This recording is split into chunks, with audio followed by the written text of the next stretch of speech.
Oke, terima kasih Mas Rani. Punten. Assalamualaikum warahmatullahi wabarakatuh, teman-teman. Waalaikumsalam. Waalaikumsalam warahmatullahi wabarakatuh. Perkenalkan, saya Rahman Zulfikar. Saya juga bagian dari kalian.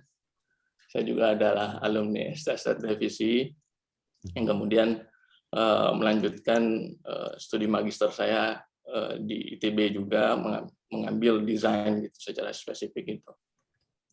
Nah, kemudian journey itu membawa saya pada proses saya dalam mendirikan studio saya di Makassar gitu. Mungkin ada yang belum tahu Makassar itu mana ya? Makassar itu Sulawesi Selatan. Jadi kalau kita ini guyonan di Bandung itu adalah ke Jawa itu dalam artian pokoknya selain Bandung dan Jakarta itu ke Jawa, padahal kan Jakarta juga posisinya di Pulau Jawa. Nah, jadi selama kurang lebih berapa ya? Kan kalau dihitung Etnika itu udah 6 tahun, jadi Etnika secara embrio itu dulu justru lahir di Jogja. Ideologi pertama jadi di Jogja, terus kemudian saya berpikir Jogja kurang bisa membawa saya terbang ke pemikiran desain yang lebih jauh gitu. Akhirnya saya kemudian mulai berpindah ke Bandung. Jadi sedikit pengenalan ya. Silakan. Jadi saya menyelesaikan S1 saya di STS Revisi sampai 2015, kemudian 2016 saya lanjut ke Bandung. Akhirnya baru bisa selesai magister desainnya itu di 2019 gitu. Sempat aktif di Grafi, sempat aktif di Bandung Creative City Forum, terus kemudian pernah magang di Jogja gitu.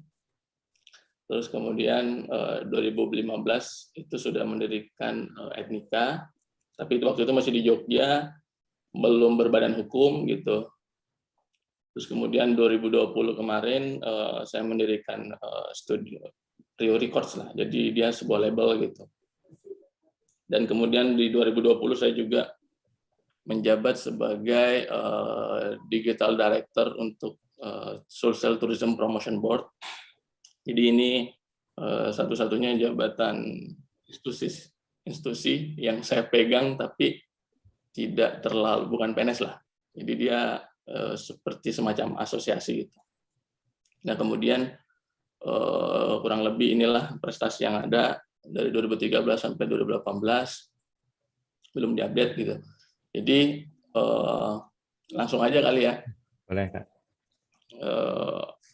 Ini kita coba share yang lain. Saya mau berbicara dulu tentang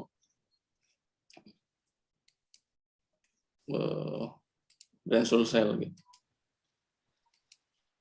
Sudah brand Sulsel ya? Belum. Lagi OTA, siap, udah. Oke. Aplikasi Jadi, media dalam luar ruangan ini, Kak. Ya. Mungkin ini dulu kali ya. Ini dulu. Oke.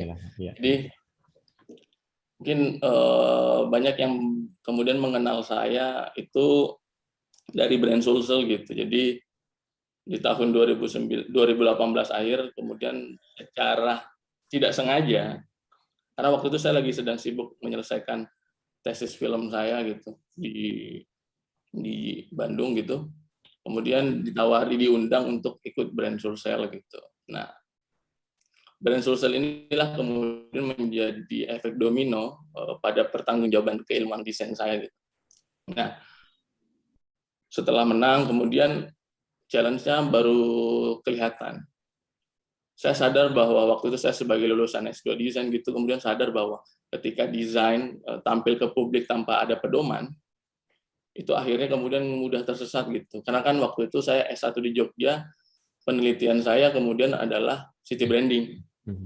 Jadi secara sadar itu sudah lama bergulat dengan branding gitu, khususnya city branding. Jadi saya waktu itu melihat pattern-pattern yang terjadi di kota-kota di Indonesia lah. Jadi aku nggak usah ngebahas kota-kota di dunia. Bagaimana di Indonesia itu approach terhadap pengaplikasian city branding itu seperti apa sih? Misalnya kayak Yogyakarta kan waktu itu sempat heboh tuh Jogja darurat logo dan sebagainya, kemudian dibentuk Tim 11 gitu. Terus ada Bali, terus ada Bandung. Bandung justru city brandingnya lahir dari community. Jadi pattern-pattern itu kemudian jadi kayak acuan, kayak oke, ternyata tidak semua daerah cocok melakukan city branding. Jadi city brandingnya harus pada pendekatan yang berbeda. Nggak bisa kayak semua city branding itu dilakukan approach-nya misalnya kayak by pitching atau by project gitu. Biasanya misalnya kayak Bandung gitu, seandainya Bandung city branding-nya berangkat tidak dari community, mungkin akan chaos ya. Jadi dalam tanda kutip mungkin akan bermasalah di publik. Nah, waktu itu Sulawesi Selatan bekerja sama dengan Asosiasi Desain Grafis Indonesia, bekerja sama dengan IDEA, Asosiasi Desain Komunikasi Indonesia, itu kemudian menginisiasi Lokarancang. Ini untuk pertama kalinya ada Lokakarya Perancangan. Jadi Lokarancang itu singkatan dari Lokakarya Perancangan. Jadi ada Lokakarya yang dulu, terus kemudian baru merancang. Gitu. Nah, di situ kemudian diinkubasi dan sebagainya gitu. Akhirnya lahirlah desain ini, kemudian saya dimenangkan gitu. Jadi akhirnya menang gitu sebagai putra daerah yang merancang brand gitu. Nah, cuman ketika sudah menang, saya baru sadar bahwa ketika itu tidak ada pedoman tadi, akan berisiko untuk diaplikasikan ke publik. Maka waktu itu media, wartawan semua sudah datang ke saya keep gitu. Saya nggak akan pernah kasih materi selama pedomannya belum selesai. Makanya waktu itu kurang lebih 1 bulan, saya selesaikan pedomannya dulu. Jadi pedoman ini kurang lebih berapa halaman? Nah, ini 122 halaman nih, diselesaikan dulu nih. Jadi dalam 1 bulan diselesaikan pedomannya, karena itu tadi akan chaos tuh pengaplikasiannya. Nah, dalam 1 bulan itu kemudian benchmarkingnya apa nih? Waktu itu pakai benchmarkingnya Wonderful Indonesia untuk kemudian jadi standar. Oke, standar pengaplikasiannya segini deh. Gitu. Nah, makanya kalau kita lihat teman-teman dari 122 halaman ini kan ada cukup banyak kayak itemnya ya. Jadi bagaimana aplikasi super grafiknya dimulai, kemudian bagaimana misalnya brand statement dan brand proposition-nya. Jadi apa sih yang mau didorong dari Sulawesi Selatan waktu itu kan? Kemudian bagaimana memetakan brand personality-nya. Jadi brand personality-nya kurang lebih di sini ada 4 gitu. Terus kemudian colorful experience itu lahir dari mana? Terus secara identitas, bentuk dan estetikanya itu lahir dari simbol apa? Makanya kalau secara struktur brand Sulsel itu secara look ya, itu lahir dari 4 gagasan besar ini gitu, yang kemudian menjadi jembatan ke colorful experience gitu. Jadi ada bentuk Gelstar sebagai representasi ikatan batin, terus kemudian yang paling penting adalah ini penyambutan gitu. Jadi waktu itu saya sadar bahwa di Sulawesi Selatan kita punya banyak aset kebudayaan, punya banyak aset pariwisata, tapi kurang ada yang namanya ini hospitality yang melekat gitu. Jadi akhirnya saya mengusung konsep hospitality yang kemudian saya sederhanakan menjadi sebuah penyambutan. Nah, waktu itu mencari jembatan kebudayaan menuju narasi penyambutan itu apa, itu masih mikir. Akhirnya kemudian apa sih yang selalu mewakili Sulawesi Selatan di kancah nasional dan internasional gitu. Oh, ternyata kalau diaspora ya, dari Sulawesi Selatan di Amerika, di Eropa, itu tuh selalu menarikan tari Pakarena. Nah, ternyata tari Pakarena ini secara filosofi juga adalah menyambut. Jadi kayak welcoming dance gitu loh. Nah, akhirnya kemudian saya cari pattern dari tari Pakarena secara struktur itu, apa struktur dasar yang membedakan dia dengan tari yang lain. Nah, kemudian ketemulah struktur ini gitu. Akhirnya lahirlah bentuk yang ini kan. Boleh Jadi ini ya? secara tarikan garis, kemudian mengangkat karakter dari aksara lontar gitu. Kenapa? Karena itu yang paling mudah diidentifikasi secara karakter bentuk. Jadi apa sih yang membedakan karakter? Karena gini, Jawa, Sulawesi itu tuh sama-sama dinamis secara kebudayaan, tapi cara dinamisnya orang sini sama orang Jawa itu beda, sehingga akan melahirkan pattern estetik juga yang berbeda gitu.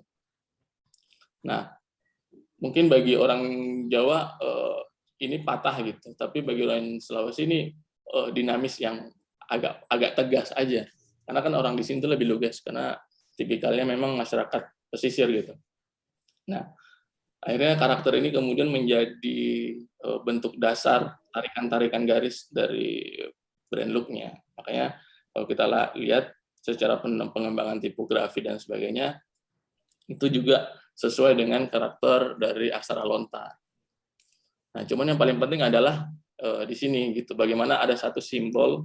Jadi di Sulawesi Selatan itu ada satu simbol namanya selapa apa, bentuk persegi gitu, yang itu menjadi sebuah ideologi kuat gitu di Sulawesi Selatan gitu. Jadi saya akhirnya menggunakan selapa apa ini sebagai simbol dari kekayaan intelektual dan manifestasi kebudayaan.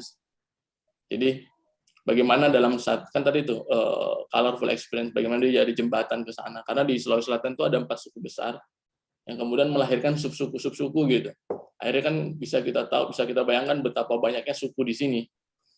Nah, dari kekayaan itu kemudian apa simbol yang pemersatunya gitu. Akhirnya sulapapa ini sebagai simbol manifestasi itu sebenarnya. Nah, di satu sisi kalau secara ruang dan waktu ini juga manifestasi dari utara. Jadi pembagian wilayah di Sulawesi Selatan. Masyarakat utara, masyarakat selatan, masyarakat barat, masyarakat timur gitu. Jadi kan kalau di Sulawesi Selatan itu kan lengkap ya.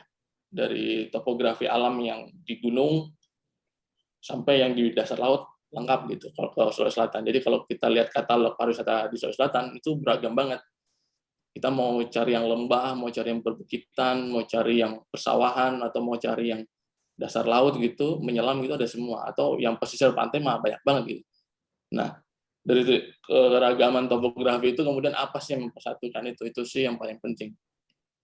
Dan saya selalu kalau dari perancanganku dari dulu itu adalah selalu bermain di posisi abstrak gitu, dalam artian tidak mau terlalu realis dalam merepresentasikan gagasan. Kenapa?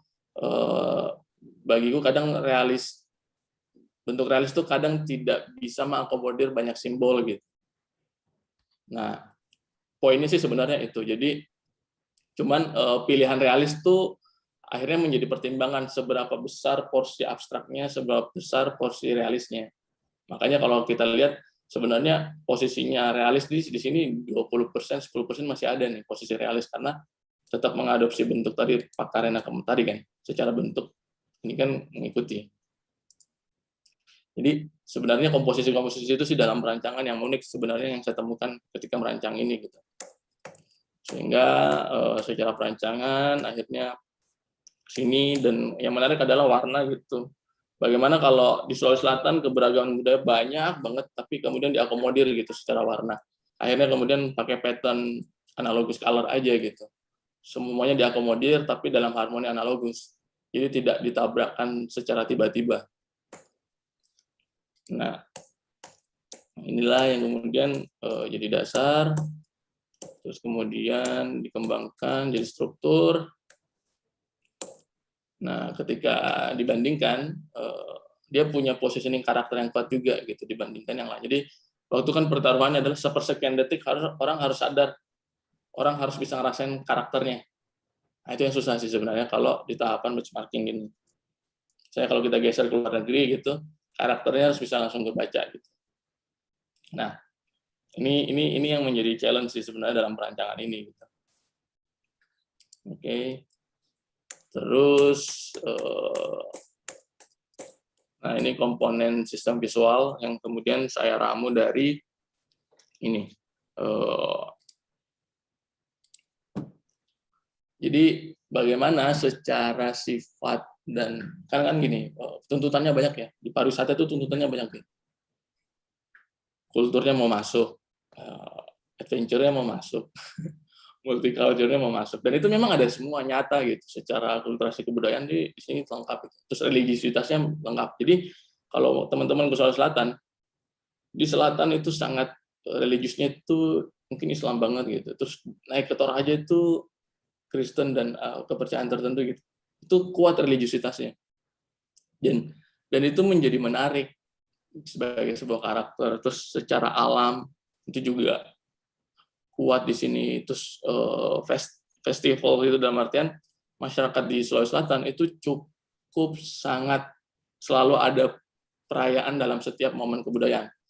Berbeda misalnya kayak di Sulawesi Selatan bagian selatan itu yang dirayakan misalnya pernikahan dan kelahiran. Kalau kita ke Toraja itu yang dirayakan kematian gitu. Jadi keberagaman, dan itu benar-benar sebuah perayaan yang luar ekspektasi gitu. Misalnya kayak di Sulawesi, di Toraja itu ada perayaan beberapa tahun sekali itu adalah bersihkan mayat gitu. Jadi mayat yang belum dirayakan itu ada upacara membersihkan mayatnya juga. Dan itu namanya aluk todolo gitu. Jadi keberagaman itu kemudian kan ini kan kalau kita lihat istilah-istilah ini kan istilah-istilah yang abstrak gitu. Yang kemudian akan menurunkan nilainya ketika kadang kalau kita paksakan ke realis. Makanya secara bentuk akhirnya di-develop abstrak juga. Nah, cuman secara abstraksi itu tadi bagaimana komposisi abstraknya dan bagaimana komposisi realisnya. Itulah kemudian saya mengambil peta Sulawesi Selatan sebagai kerangka dasar bahwa oke, ini batasan abstraknya. Jadi kalau teman-teman balik, ini adalah peta Sulawesi Selatan sebenarnya. Jadi ini ya, jadi kalau ini dibalik ini peta Sulawesi Selatan. Jadi inilah yang kemudian jadi kerangka dasar realistisnya gitu. Maksudnya bagaimana tetap abstrak nilai-nilainya, tapi kemudian secara bentuk mudah diidentifikasi. Lagi-lagi itu. Jadi challenge-nya sebenarnya di situ sih. Keren. Nah, jadi kalau kita sebagai sebagai keilmuan desain grafis itu DKV gitu, desain grafis visual, itu tadi harus cari porsi yang tepat bagaimana menjembatani estetika visual ke intelektual masyarakat gitu. Karena kan lapisannya beragam gitu. Apalagi kayak brand Sulsel ini akan diadopsi di banyak layer gitu. Oke, terus kemudian bagaimana aplikasinya? Kalau teman-teman lihat seperti ini kan mungkin akan bingung bagaimana mengaplikasinya. Akhirnya kemudian jadilah sebuah pattern yang tak terbatas, tak terhingga. Dia bisa menjadi border, tapi kemudian dia juga bisa menjadi background, bisa menjadi full pattern. Terus kalau kita geser eksplorasi lagi bordernya, dia bisa jadi border tak terhingga gitu. Tinggal mengambil sisi dari mana aja yang kamu ambil dari komponen sistem visual ini gitu. Jadi pada akhirnya abstraksi yang tak terbatas itu kemudian tetap ada batasnya. Karena tadi karena kalau kita ngomongin wilayah itu kan selalu ada batasnya. Nah, batas itulah yang kemudian realistisnya sih sebenarnya teman-teman. Nah, bagaimana jadi pattern? Terus kemudian super grafis ini sebenarnya untuk menopang elemen grafis yang lain. Saya foto gitu kan. Itu bagaimana dia adopsinya. Jadi diambil karakternya dari logo utamanya aja. Jadi terus bagaimana dia dipecah sebagai bentuk. Oke. Kemudian bisa lahir seperti ini. Jadi tidak mencederai elemen grafis lainnya, tapi dia berjalan beriringan, saling menyopang. Jadi informasi juga bisa terakomodir dengan baik. Nah, kurang lebih seperti ini. Nah, gitu-gitu. Nah, terus ini aplikasi icon. Bagaimana kemudian icon bisa jadi pattern. Terus kemudian ketika dia jadi dalam satu deck, dia tersusun bagaimana tipografi yang sudah dipilih sebagai body text, terus bagaimana icon disematkan, bagaimana border disematkan, terus bagaimana logo master disematkan. Nah, ini aplikasi iklan cetaknya, standarnya. Ini nggak usah dibahas, agak boring karena berbicara angka lah. Dalam artian ukuran presisi dan sebagainya. Yang jelas, itu contoh penempatan iklannya. Nah, ini stationery. Nah, yang paling menarik adalah ketika kita sudah eksplorasi keluar ruang.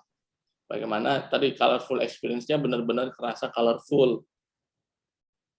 Karena kan masyarakat secara, kalau masyarakat biasa gitu melihat colorful ya harus colorful gitu, harus berwarna, jangan sampai kontradiktif gitu. Dia baca colorful tapi desainnya nggak colorful. Nah, itu tuh biasanya bertentangan dengan pemikiran mereka. Nah, terus bagaimana secara merchant juga dia mengusung narasi itu, tapi kemudian mengakomodir juga segmen-segmen tertentu gitu. Ini kan ya. Jadi dieksplorasi aja sebenarnya pattern dan pengaplikasiannya. Dan lagi-lagi ya, kayak semua itu harus pada porsinya gitu. Misal kayak merchandise polo ini, polo shirt gitu.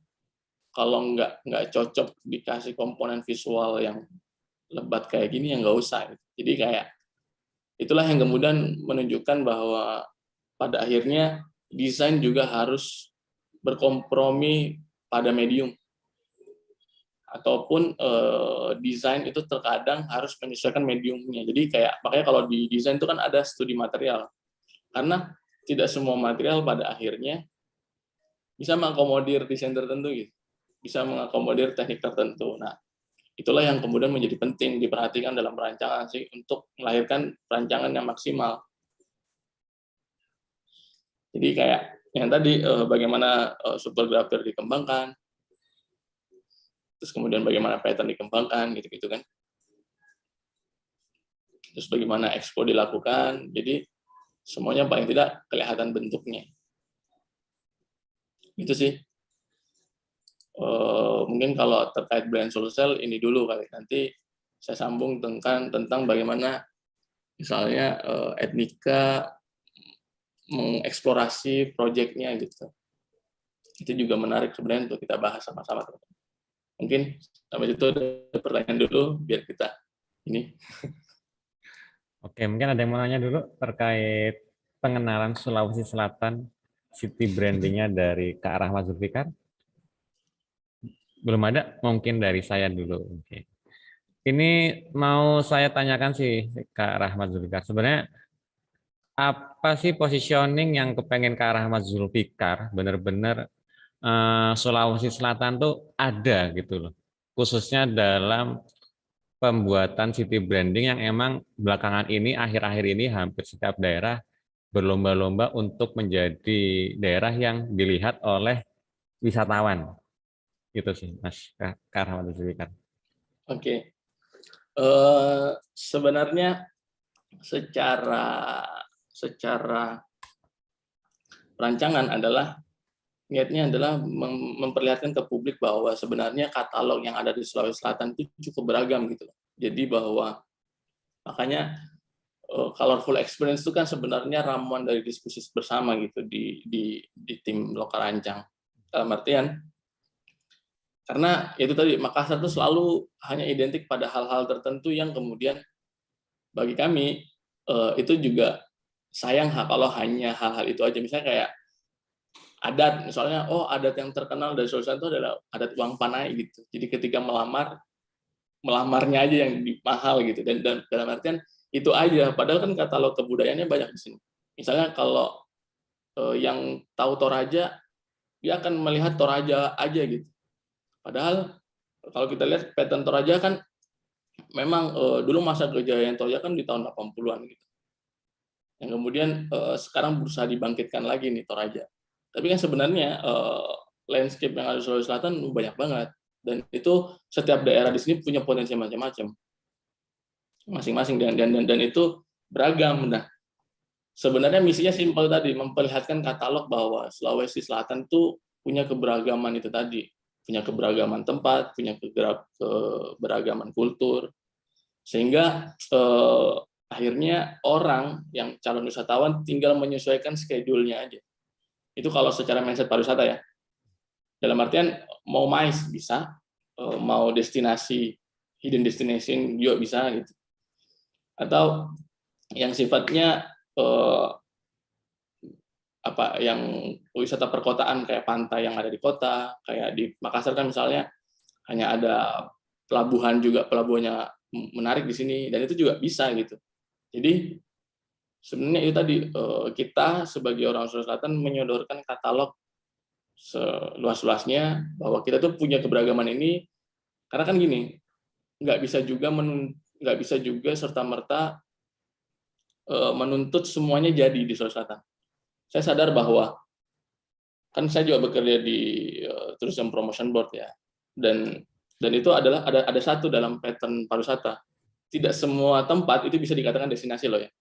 Jadi tidak semua tempat bagus nih terus udah bisa dikatakan destinasi, tidak bisa. Kenapa? Karena dia harus memenuhi syarat dulu, amenitas dan sebagainya, transportasi, pokoknya secara infrastruktur harus beres dulu. Itu baru kemudian disebut destinasi. Cuman kan terus apa gunanya branding gitu? Branding, desain itu adalah menstimulus pergerakan infrastruktur dan audiens. Dalam artian begini, brand kemudian membangun pencitraan ke audiens, terus kemudian demand audiens kebentuk, kemudian menjadi tuntutan untuk pemerintah membangun destinasi yang kemudian menjadi menarik. Gitu. Jadi orang salah bahwa kalau brand atau graphic design hanya sebagai sebuah penghias kampanye, enggak.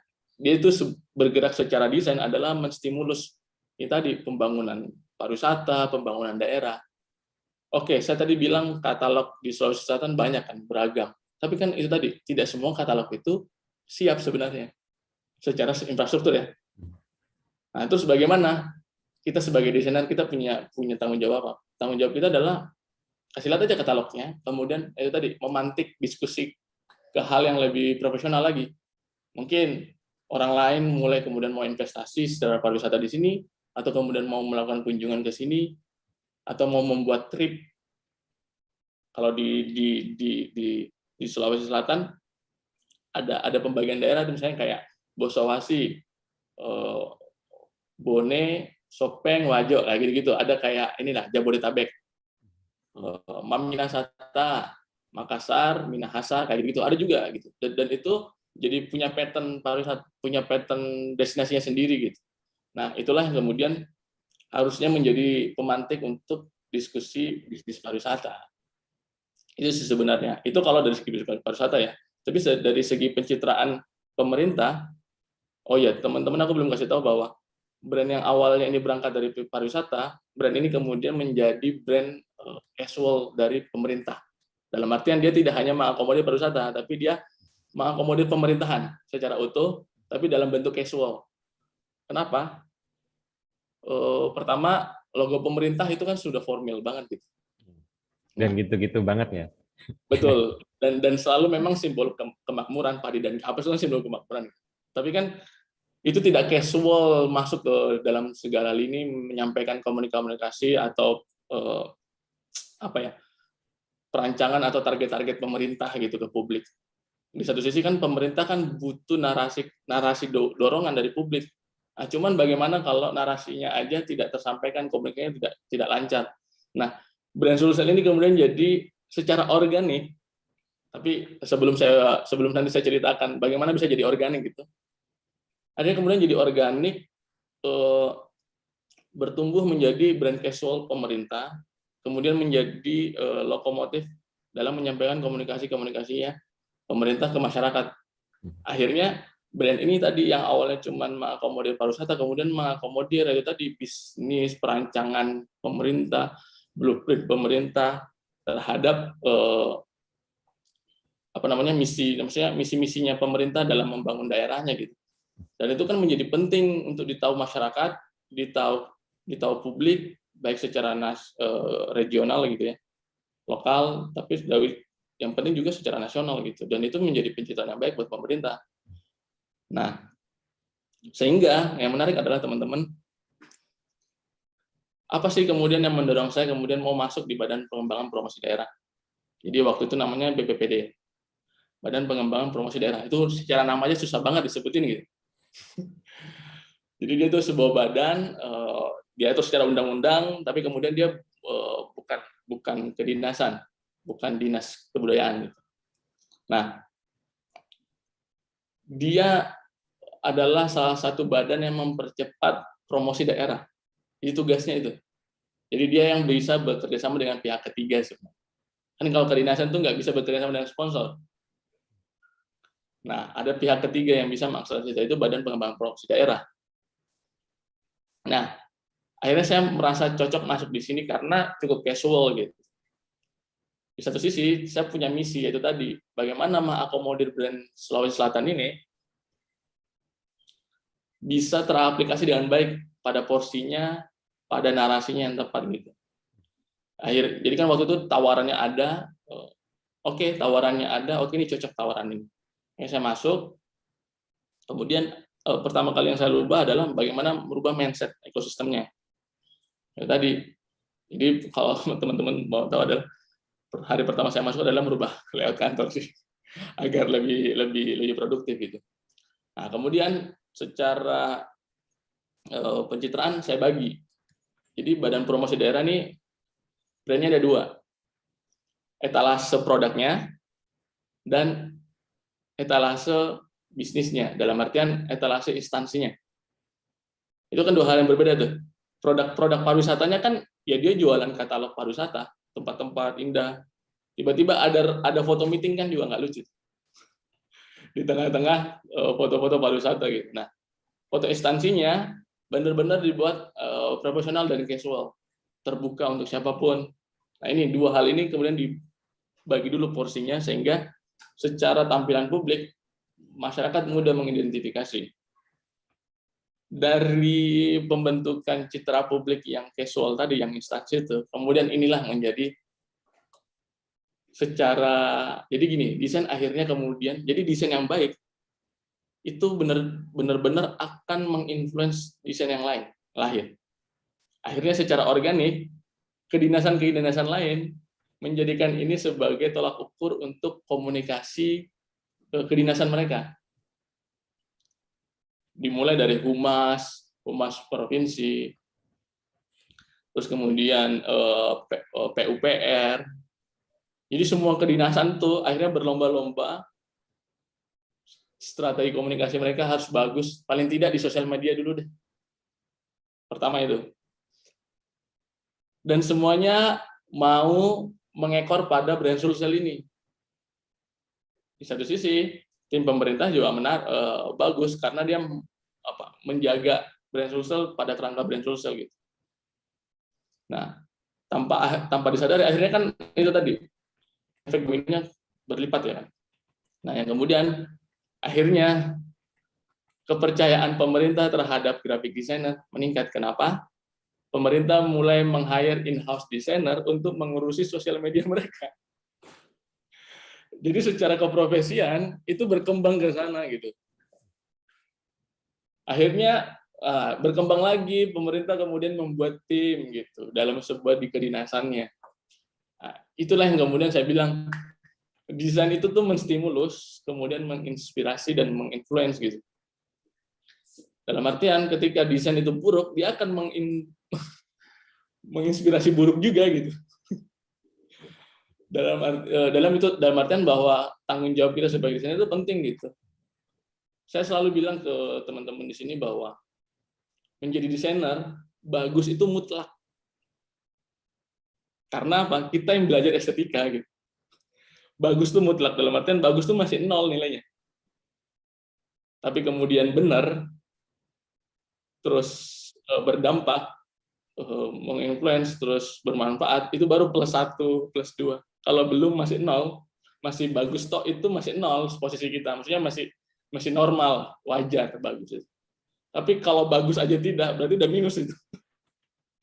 Jadi tanggung jawabnya mesti ke sana sih sebagai graphic designer. Itu dulu deh, teman-teman.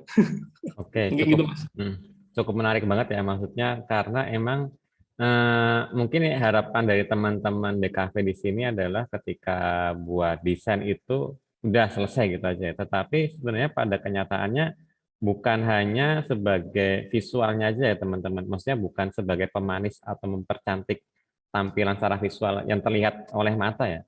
Tapi Betul, betul. gimana sih caranya biar karya teman-teman buat itu bukan hanya sekedar berhenti di situ aja, tetapi bisa teraplikasikan, bisa menjadi pemantik bagi yang lain sebenarnya. Khususnya mungkin dalam pembentuk city branding ya. Yang saya yang pernah saya ketahui, karena kebetulan juga saya juga penelitiannya kan tentang city branding ya Kak. Jadi Oke. emang city branding itu kan sebuah kota ya, kota yang memiliki brand atau mereknya. Ketika sebuah kota memiliki brand atau merek, itu tuh bukan hanya kotanya aja, tetapi ada pemerintahannya, ada masyarakatnya, ada destinasinya, ada infrastrukturnya, dan elemen-elemen pendukung lainnya, termasuk potensi yang kayak pertanian dan mungkin hal-hal lainnya itu. Sehingga ketika mungkin teman-teman emang mau ngulik sebuah city branding, atau mungkin, oh kok daerah saya kok kayaknya gini-gini banget ya, kok kayaknya ketinggalan banget sama Jakarta. Enggak, bukan ketinggalan sebenarnya. Cuma mungkin teman-teman belum ngulik aja sih.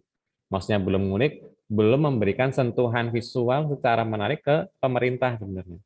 Nah, ketika Kak Rahmat Zulfikar bikin sentuhan yang unik secara visual dan secara estetika juga sangat menarik ya, sehingga itu menjadi sebuah trigger, oh iya ya ternyata untuk Sulawesi Selatan tuh bukan hanya butuh perekonomian secara bisnis aja, tetapi gimana sih caranya biar secara bisnis jalan, tetapi secara visual juga tetap oke gitu. Orang bisa melihat, oh iya ini dia lebih casual banget nih, lebih oke banget nih ketika akan berinvestasi di Sulawesi Selatan itu ya.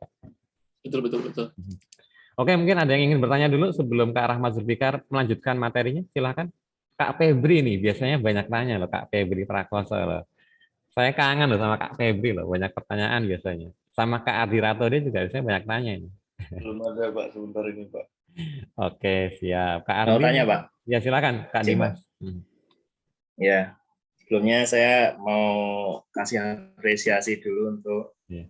Kak Rahmat Zulfikar dengan logonya yang keren sekali. Saya ini melihat ini dulu ya, dari segi visual dulu ya. Dari visual dulu ini bentuknya Sulsel ini sangat luas sekali. Saya melihatnya kayak jadi ingat goresan spidol marker yang bentuknya Pegas itu loh Mas. Yeah. Ya itu Nah, terus kemudian itu juga terkorelasi di icon-iconnya tadi juga keren sekali saya melihatnya visualnya. Nah, ini kemudian yang saya mau tanyakan Mas, apakah lebih baik untuk membuat city branding itu apakah anak daerah setempat? Soalnya saya yang berasal dari Kediri ini city brandingnya yang bikin bukan dari orang Kediri sendiri Mas, cuman meng-hire desainer luar gitu, desainer luar kota. Itu pertanyaan pertama. Kemudian untuk pertanyaan kedua, ketika city branding itu sudah menjadi paten di suatu kota, nah kemudian kan nanti itu akan menurun ya, menurun itu maksudnya akan sampai ke produk-produk UMKM gitu. Nah, desainer-desainer yang mendesain misalkan desain bungkus jajan gitu, apakah mempunyai tanggung jawab untuk menyesuaikan seperti logonya Mas Rahmat atau enggak gitu? Oke. Terima kasih. Mungkin itu dulu ya. Langsung aja Mas Tony ya. Ya, langsung aja Kak Rahmat. Jadi menarik ini tentang entitas seseorang. Putra daerah. Putra daerah. Gini, isu putra daerah itu selalu menjadi polemik dan selalu menjadi isu yang sangat seru kalau dipancarkan city branding. Saya sih setuju kalau memang city branding itu baik-baiknya dirancang oleh putra daerah. Saya setuju. Atas dasar bahwa mereka yang biasanya lebih tahu, lebih dapat soul-nya lah. Cuman ada satu masalahnya. Terkadang crafternya nggak banyak. Anggap aja di Makassar gitu, berapa sih crafternya, dan kemudian berapa sih crafter yang sadar akan sebuah brand. Mungkin crafternya banyak, tapi crafter yang hanya berhenti pada tataran estetik aja mungkin, tapi tidak kemudian berpikir pada tataran fungsi misalnya. Kan kalau kita ngomongin brand itu kan, apalagi brand identitas gitu, maksudnya brand identity gitu, jadi lebih ke tataran fungsinya yang porsinya lebih besar sebenarnya. Nah, jadi dalam perancangan brand Sulsel kemarin adalah memang harus putar daerah. Dan lagi-lagi isunya adalah karena saya kan jarang nongkrong di Makassar ya. Saya tuh kan dari kecil di Jawa gitu. Cuman saya tuh selalu membuat proyek di Sulawesi Selatan. Dan objeknya Sulawesi Selatan, subjeknya Sulawesi Selatan gitu. Sehingga memperkaya saya tanpa disadari. Alhasil yang tadi saya bilang, ketika saya menang terus guidance-nya baru jadi, yang saya lakukan adalah ketemu dengan pentahelix, dalam artian ketemu government satu-satu nih Mas. Terus habis itu kemudian ketemu community, bikin forum, ngajak mereka ngobrol, kasih perkenal brand barunya. Terus ke kampus pariwisata Poltekpar, ngasih kenal. Jadi saya datang ke dekannya, kasih lihat ini. Oke, akhirnya dibuatkan sebuah kelas dan forum dengan ribuan orang, ngasih kenal ini. Karena Poltekpar kan yang akan jalan ini, anak-anak salah satunya, tahun pertamanya. Mereka harus aware gitu. Terus jadi datang ke semua lini waktu itu. Jadi istilahnya kalau orang Jawa adalah apa? Sowan ke banyak stakeholder. Nah, sehingga apa tadi? Di satu sisi saya memperkenalkan saya ini KTP-nya Makassar loh. Sebenarnya itu karena isu ketika saya menang, yang rancang ini orang Bandung nih, gitu-gitu. Nah, Kuliahnya di Bandung ya. Betul. Nah, cuma dalam perancangan yang menarik adalah perspektif bahwa saya selalu bilang bahwa saya selalu melihat rumah saya dari luar. Kenapa? Karena untuk melihat rumah kita besar atau tidak itu dari luar. Ketika kita melihat rumah kita baik sebesar apapun, kalau kita di dalam rumah melihat rumah kita akan rasanya kecil karena kau hanya berhenti di tataran itu gitu. Dan saya terbiasa melihat rumah saya Sulawesi Selatan dari luar. Sehingga saya benar-benar tahu potensi Sulawesi Selatan lebih besar dari daerah-daerah lain gitu. Saya bisa dengan pede bilang begitu karena saya sudah membandingkan rumah saya sendiri dengan rumah lain. Karena saya sudah datang di banyak tempat gitu. Nah, itulah perspektif itu yang kemudian cukup brilian bagi saya, yang membedakan saya dengan kontestan lain waktu itu gitu. Jadi kalau boleh nanya Kak, kontestan lain dari daerah mana ya Kak? Kan ada tiga. Banyak dari daerah Sulawesi Selatan semua. Oh, itu tiga-tiganya dari Sulawesi Selatan. Iya, jadi yang dipilih sebagai kan gini, kurasi besar dulu, submisi besar dulu, itu Sulawesi semua tuh Mas. Terus kemudian baru dikurasi dalam jumlahnya kalau nggak salah 12, itu udah mesti Sulawesi semua. Jadi yang boleh daftar itu sebenarnya persyaratannya salah satunya adalah KTP-nya Sulawesi Selatan. Oh, I see. Ya, mungkin bisa juga perancangnya orang Jawa, tapi KTP-nya pinjam KTP lokal ya bisa. Cuman kan perancangannya ada FGD-nya, kelihatan. Jadi itu pertama terkait isu itu. Dan kemarin saya barusan menjadi juri Loka Rancang Parepare. Yang menarik adalah bagaimana nih mereka mau merancang. Ya memang harusnya orang daerah, tapi kan nggak banyak. Akhirnya diperluas saja radiusnya Sulawesi Selatan. Karena identifikasi, maksudnya identik karakternya masih nggak jauh lah. Kecuali tiba-tiba pindah pulau, nah itu mungkin agak jauh. Atau pindah provinsi mungkin agak jauh. Jadi kemarin ketika merancang solusinya apa biar partisipannya banyak dan hasil keberagaman desainnya juga lahir banyak, itu tadi ngelebarin range-nya, radiusnya nih. Itu sih. Nah, terus tadi apa tuh yang kedua? Terkait apa? Turunan desain. UMKM. Ya. Nah, gini. UMKM itu punya independensinya sendiri dalam merancang packaging-nya. Kita sebagai grafis brand Sulsel itu sebagai pemantik bahwa kalau brand Sulsel aja sudah se-epic ini, sebenarnya ini, paling tidak UMKM ikut terdorong, keangkat. Terus bagaimana pemerintah melakukan itu? Nanti saya kasih lihat di proyek selanjutnya. Nanti ada namanya Dekranasda, saya kasih lihat. Terus yang saya barusan lakukan juga adalah bagaimana bekerjasama dengan stakeholder pemerintah, misalnya salah satunya Bank Indonesia gitu. Bagaimana approach mereka desain gitu. Itu juga sama halnya adalah pengembangan UMKM. Karena dalam artian gini, saya sadar bahwa UMKM ini nggak boleh dilatih gratisan. Pertama gitu. Itu akan merusak bisnis. Dalam artian merusak ekosistemnya.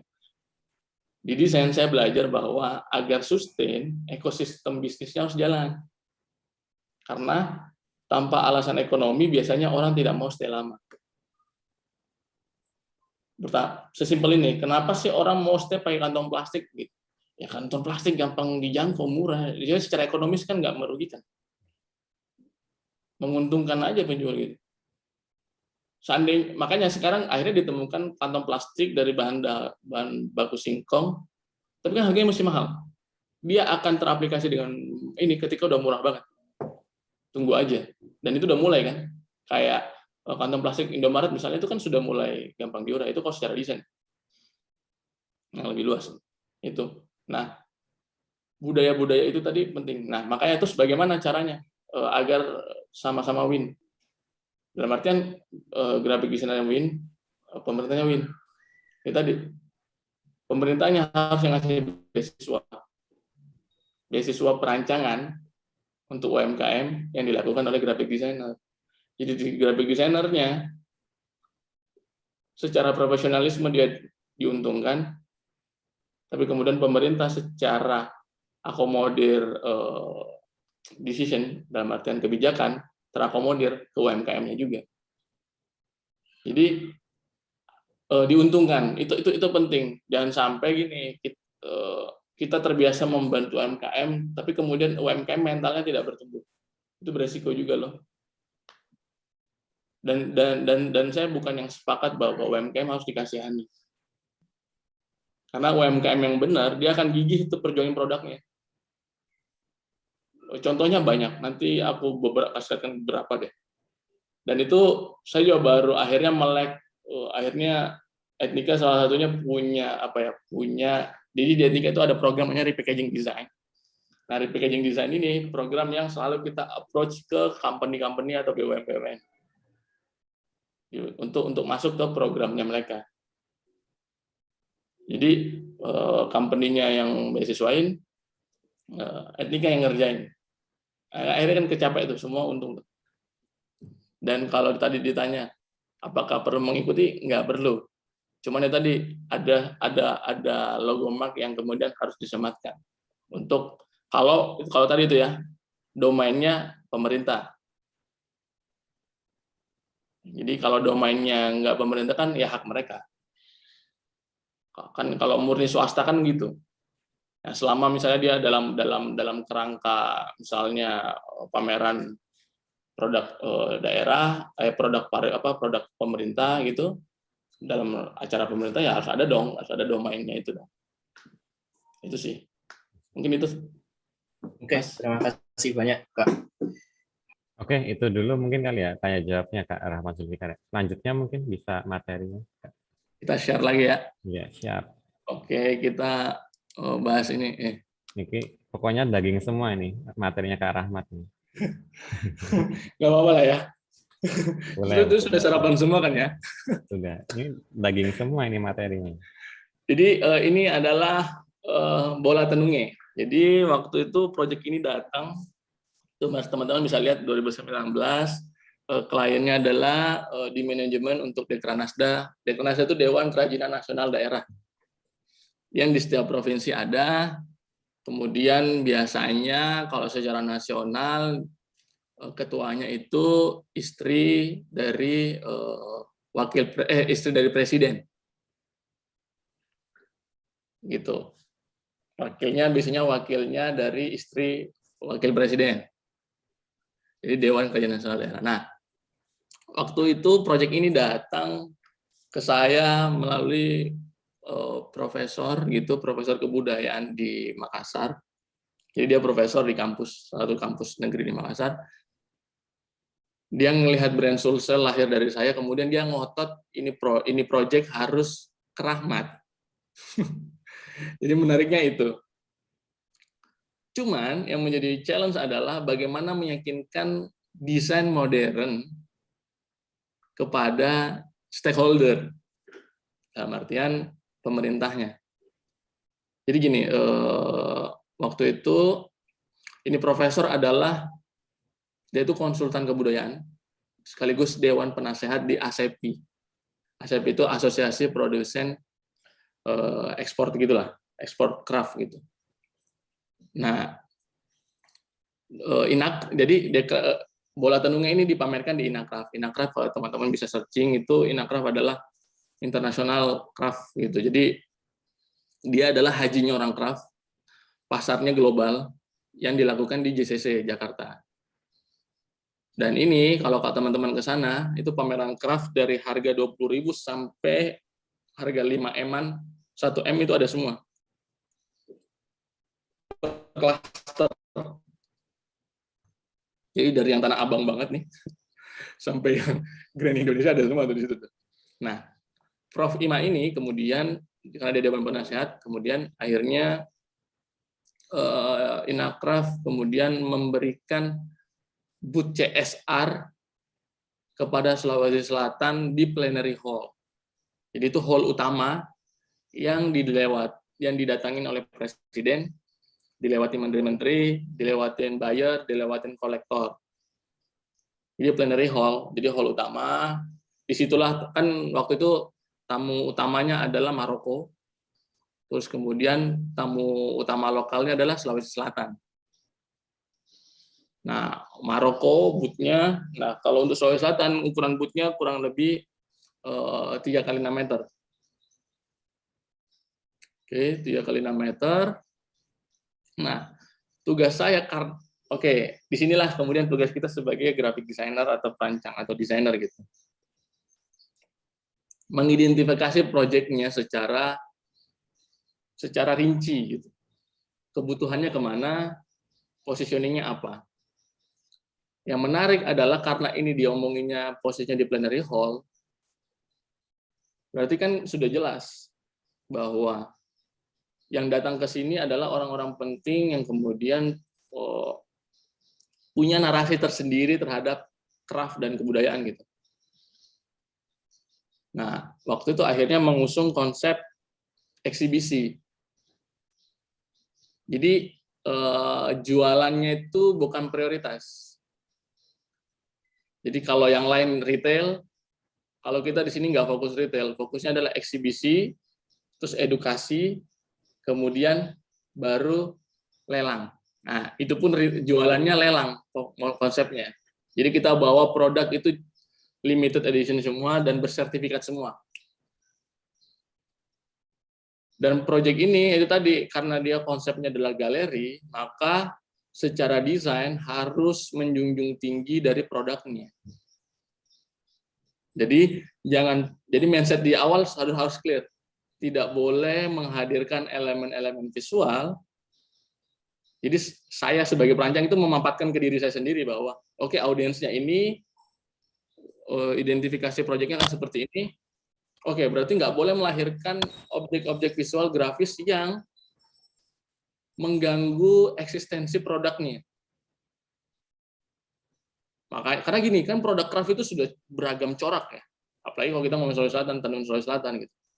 Akhirnya waktu itu yang diusung di sini adalah 2 tema besar, yaitu masa kejayaan sutra Sulawesi Selatan, kejayaan sutra dan emas Sulawesi Selatan. Jadi tadi kenapa budaya Wampa naik tinggi di Sulawesi Selatan, karena budaya emas di Sulawesi Selatan sudah tinggi. Jadi dari lahir pun orang di Sulawesi Selatan itu pakai emas. Jadi kalau kalian lihat di foto di bawah ini pakai emas. Jadi anak kecil kalau di Sulawesi Selatan itu dari lahir tuh kelaminnya itu udah ditutupin emas. Kalau di Sulawesi Selatan. Nanti ada fotonya, mungkin saya bisa share. Dan itu budaya di sini. Dan itu akhirnya kan secara itu aja udah grande banget gitu. Secara kebudayaan udah grande banget. Makanya waktu itu ngusung konsepnya adalah modern, tapi ada grande. Jadi grandenya itu untuk menjaga kebijaksanaan produk kebudayaannya. Nah, maka dari itu lahirlah desain modern ini. Wah, kalau kalian teman-teman tahu, ini desain dianggap bukan desain karena nggak ada coraknya, polos kan. Padahal ini bagian dari desain yang paling susah, mengakomodir ego, mengakomodir pattern yang tidak pada tempatnya. Jadi waktu itu milih motifnya pun berdebat ini. Akhirnya motif yang dipakai adalah salah satu motif rongkong, salah satu motif paling tua di Sulawesi Selatan. Jadi apa sih motif yang kemudian bisa mengakomodir motif-motif angkuh ini? Motif angkuh itu dalam artian ini kan dipakai di busana gitu, kain gitu, kuat karakternya. Tapi bagaimana ada satu yang bijak tapi ngerangkul gitu. Oh, ini adalah motif rongkong gitu. Motif rongkong itu motif yang ada di lembah susah dijangkau lah. Dan motif ini salah satu motif tertuanya Sulawesi Selatan. Jadi waktu itu diskusi sama profesornya apa nih kira-kira patternnya. Nah, terus makanya terus yang paling penting adalah mengakomodir ininya narasi untuk menjadi bahan edukasi. Makanya waktu itu hasil riset dari Prof. Ima itu, profesor itu kemudian saya adopsi menjadi sebuah katalog dan sebuah narasi yang dibuat lebih casual secara bahasa.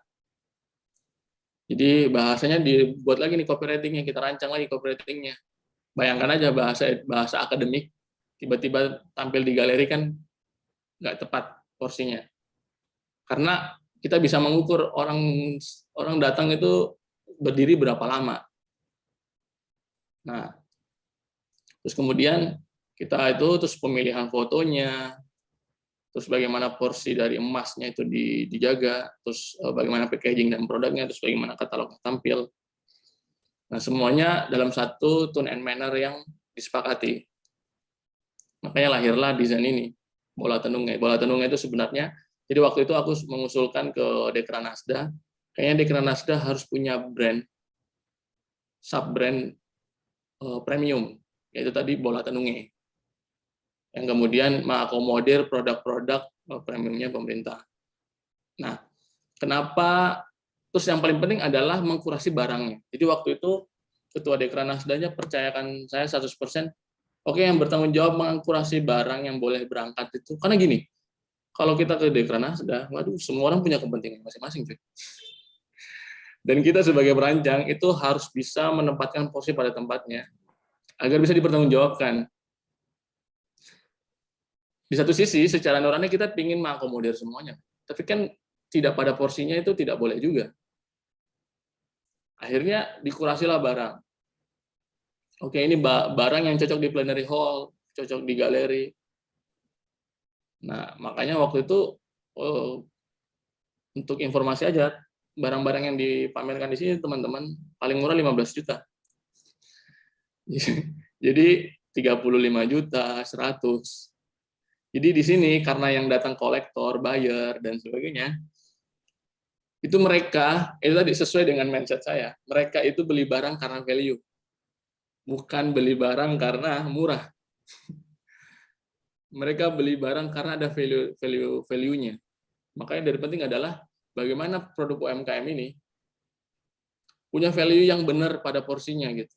Sesimpel ini deh. Mereka para pengrajin tenun ini, mereka menenun kain 9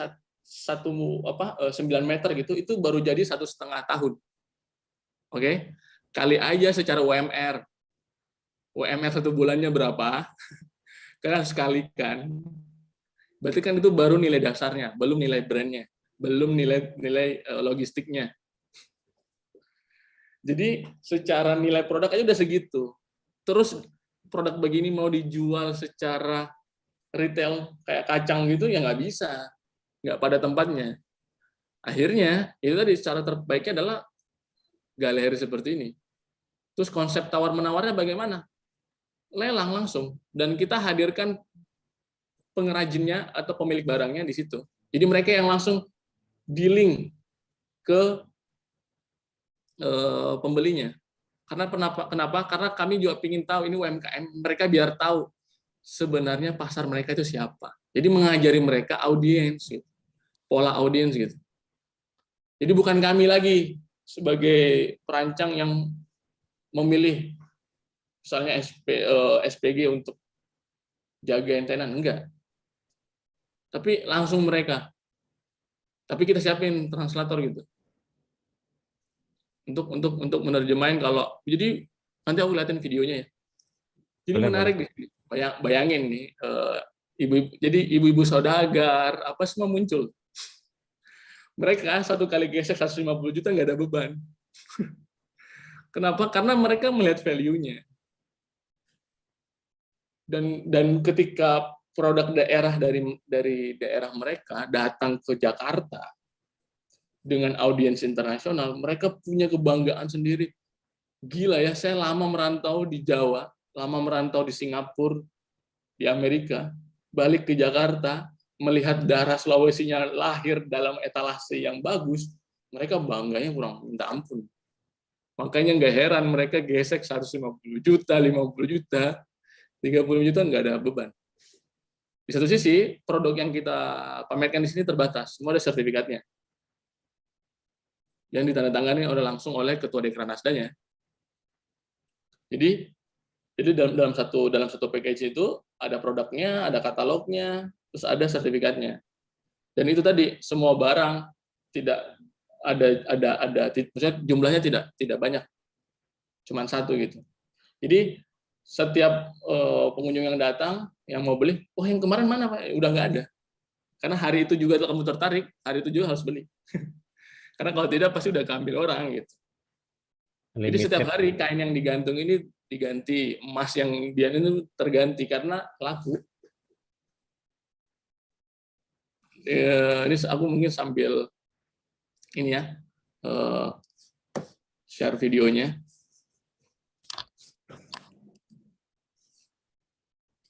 Karena ini cukup apa ya, project yang challenging karena ya tadi karena kalau intervensi banyak orang kan biasanya berujung pada kegagalan desain.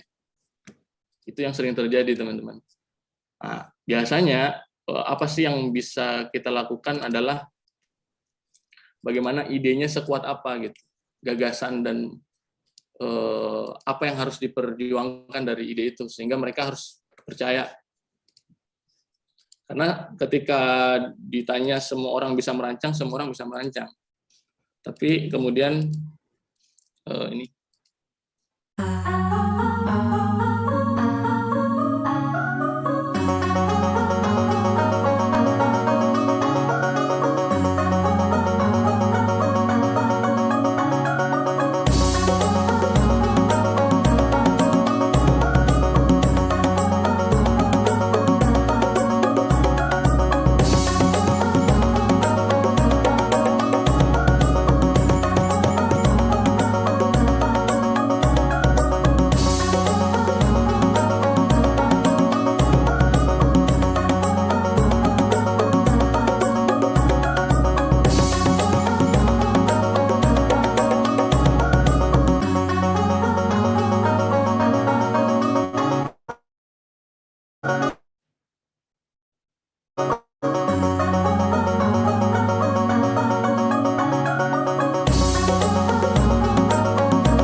Oke, ini nih. Satu lagi nih. Oke.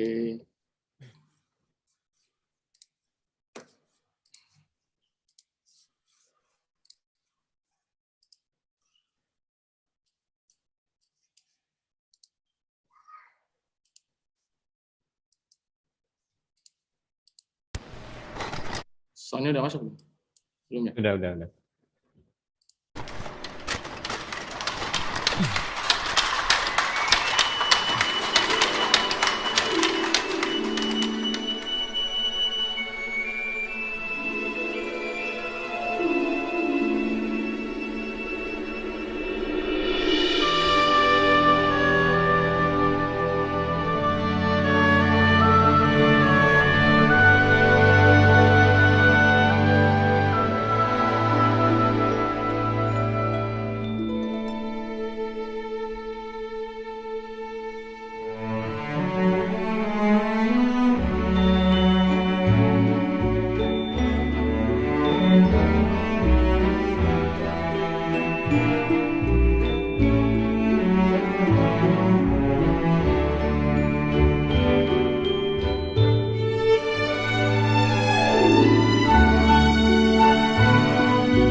Ya, gitu ya.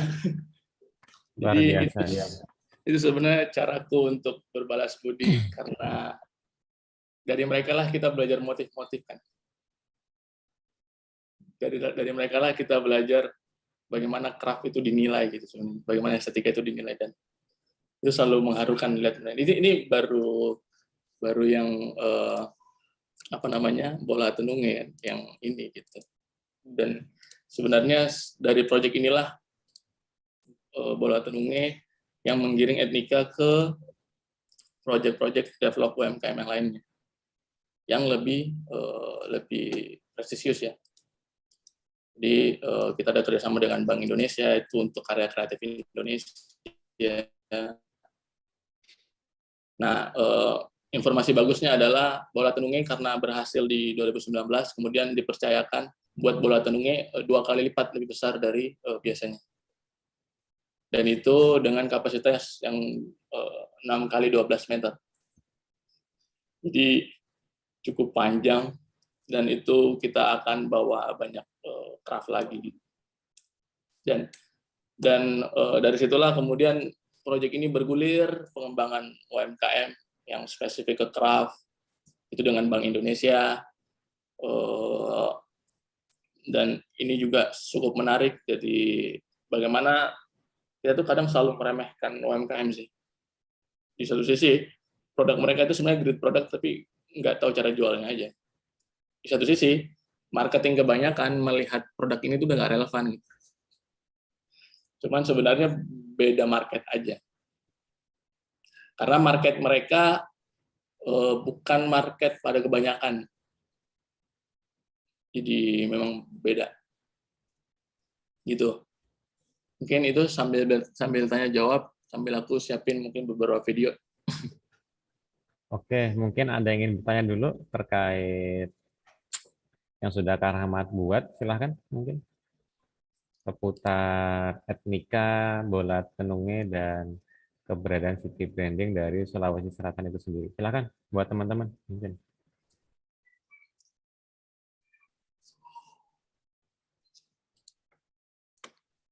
Tanya lagi boleh loh Kak Dimas atau Kak Febri, ini kayaknya penuh pertanyaan nih sebenarnya. Cuma belum dikeluarin aja nih Kak Febri. Kak Reno mungkin.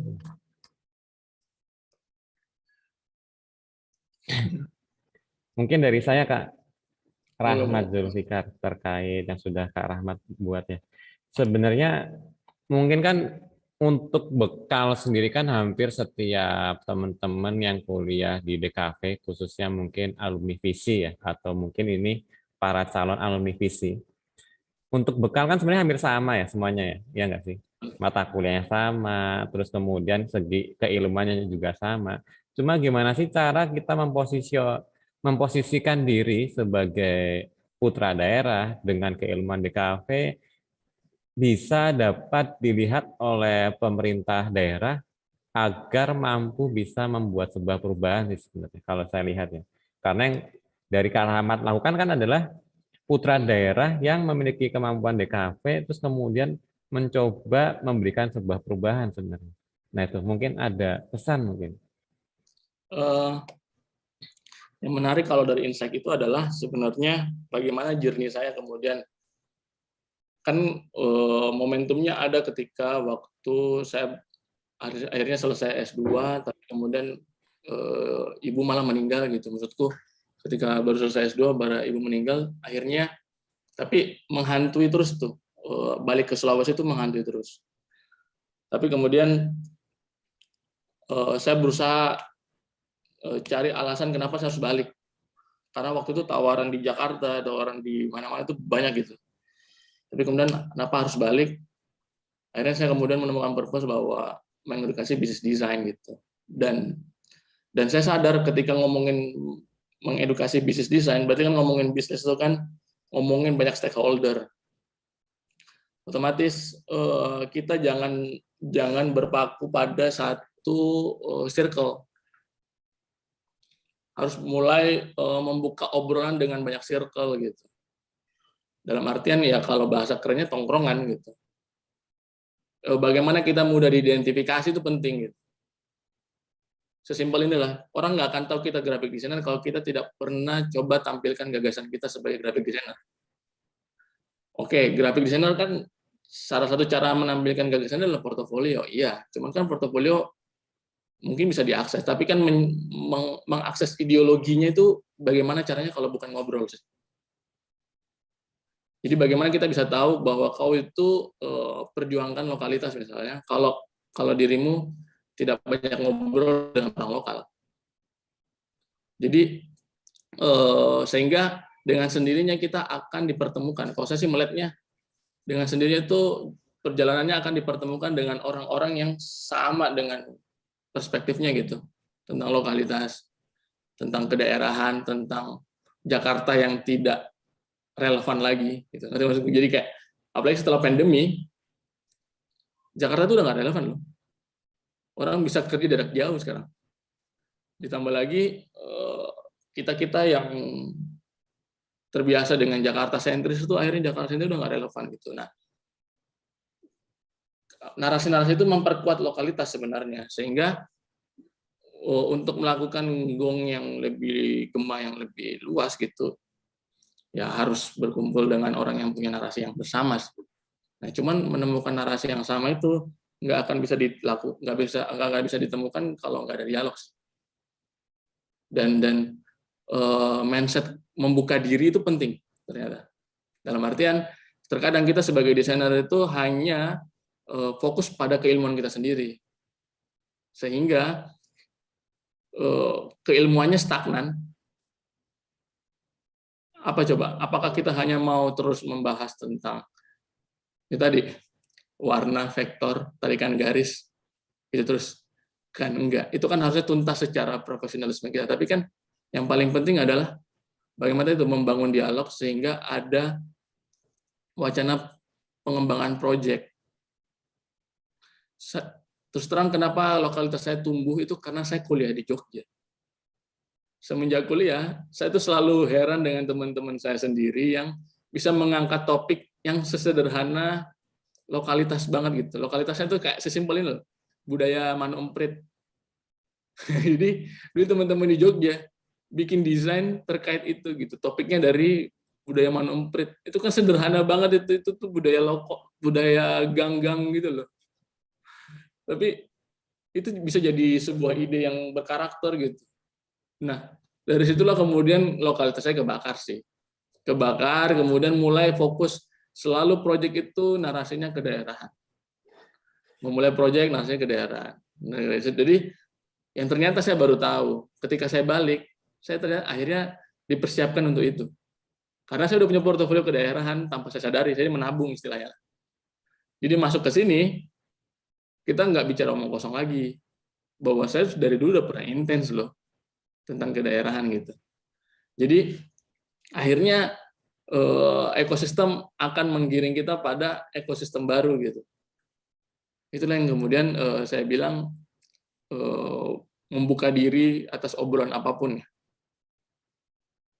Kalau mau mudah diidentifikasi sebagai graphic designer sih. Karena kita nggak akan kemana-mana kalau kita hanya ngomongin graphic design aja.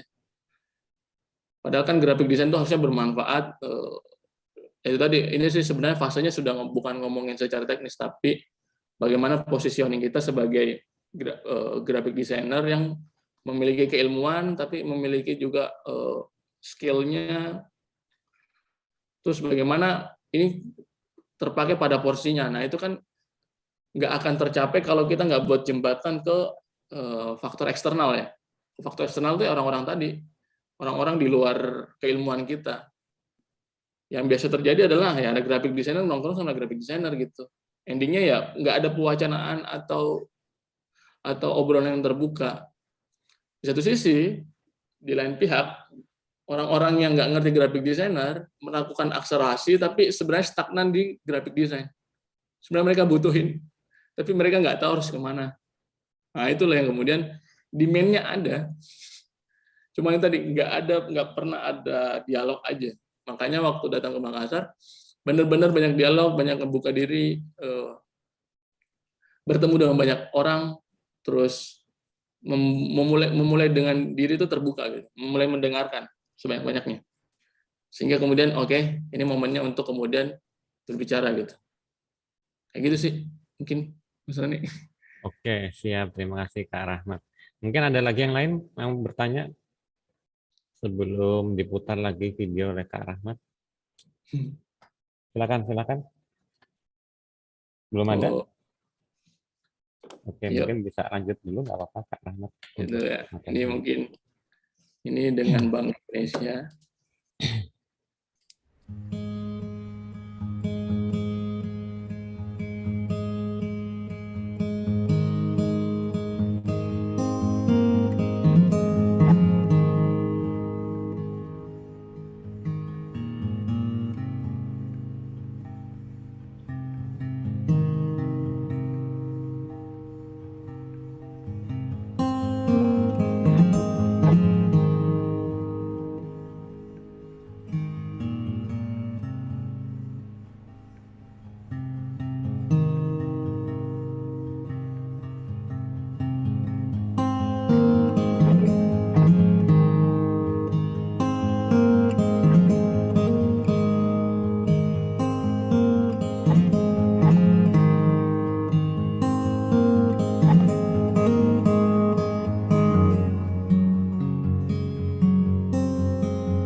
Ya. Jadi ini tuh adalah video proses. Jadi ketika kan tadi yang saya share ini kan adalah katalog ya. Jadi ketika itu suruh kemudian bekerjasama dengan BI mendevelop katalog karya kreatif Indonesia, di mana di dalamnya itu kurang lebih ada 12 UMKM. Itu dari craft yang sifatnya tenun, fashion, terus makanan, terus ada kopi dan sebagainya. Dan itu keliling Sulawesi Selatan, dari gunung kita ke pantai, gitu-gitulah. Dan itu cukup membuka mata bahwa keragaman ini nyata gitu, sebuah keniscayaan. Dan itulah yang membuat saya kadang bersyukur gitu menjadi orang Sulawesi Selatan.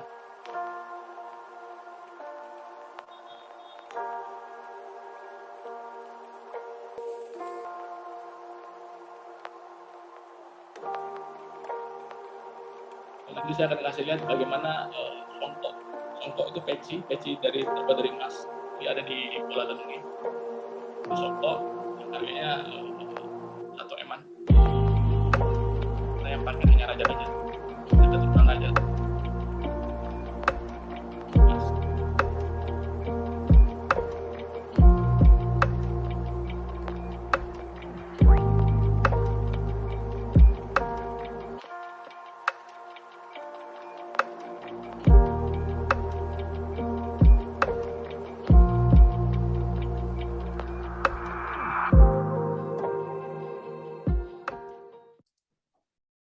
Ini mungkin ini saya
ya. Jadi itu kita memang developnya cukup kontemplatif karena tadi untuk pameran internasional dan kita ingin orang ngerasain value-nya sebenarnya, value prosesnya, value katalognya. Jadi katalognya itu berisi foto, terus narasi produknya, terus spesifikasi produknya, harganya, kayak gitu-gitu sih. Dan cukup beragam itu bentuknya. Dan itu berlanjut dengan Bank Indonesia sampai hari ini kita develop karya kreatif Indonesia banyak banget. Dan itu selalu kayak jadi perjalanan panjang karena naik ke gunung, ke lembah. Kayak tadi teman-teman lihat itu ke lembah, terus kemudian diambil di sana, tim ngambil pemotretannya di sana, set disesuaikan di sana. Karena kan nggak mungkin produknya mereka kita bawa. Nah, gitu-gitu sih. Mungkin itu dulu yang mau tanya atau Oke, mungkin ada yang ingin bertanya, tanyalah.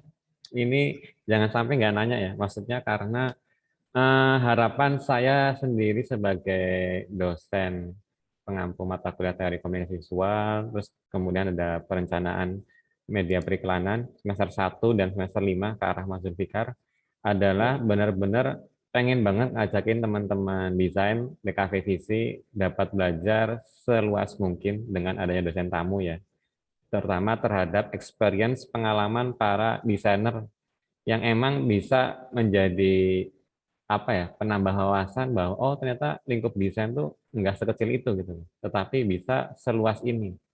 Apalagi ada alumni kayak Kak Rahman Zulfikar yang emang impact-nya cukup luar biasa sih terhadap apa keilmuan DKV di daerahnya itu sih. Gitu. Mau lanjut lagi materinya, silakan Kak Rahmat sebagai penutup mungkin ada. mungkin kasih lihat aja beberapa kayak ini Indonesia Syariah Economic Festival juga Bank Indonesia, terusnya dengan KPK. Jadi waktu itu Sulawesi Selatan ditunjuk sebagai salah satu penerima ini anti korupsi. Cuman gara-gara pandemi jadi dipospon ini project.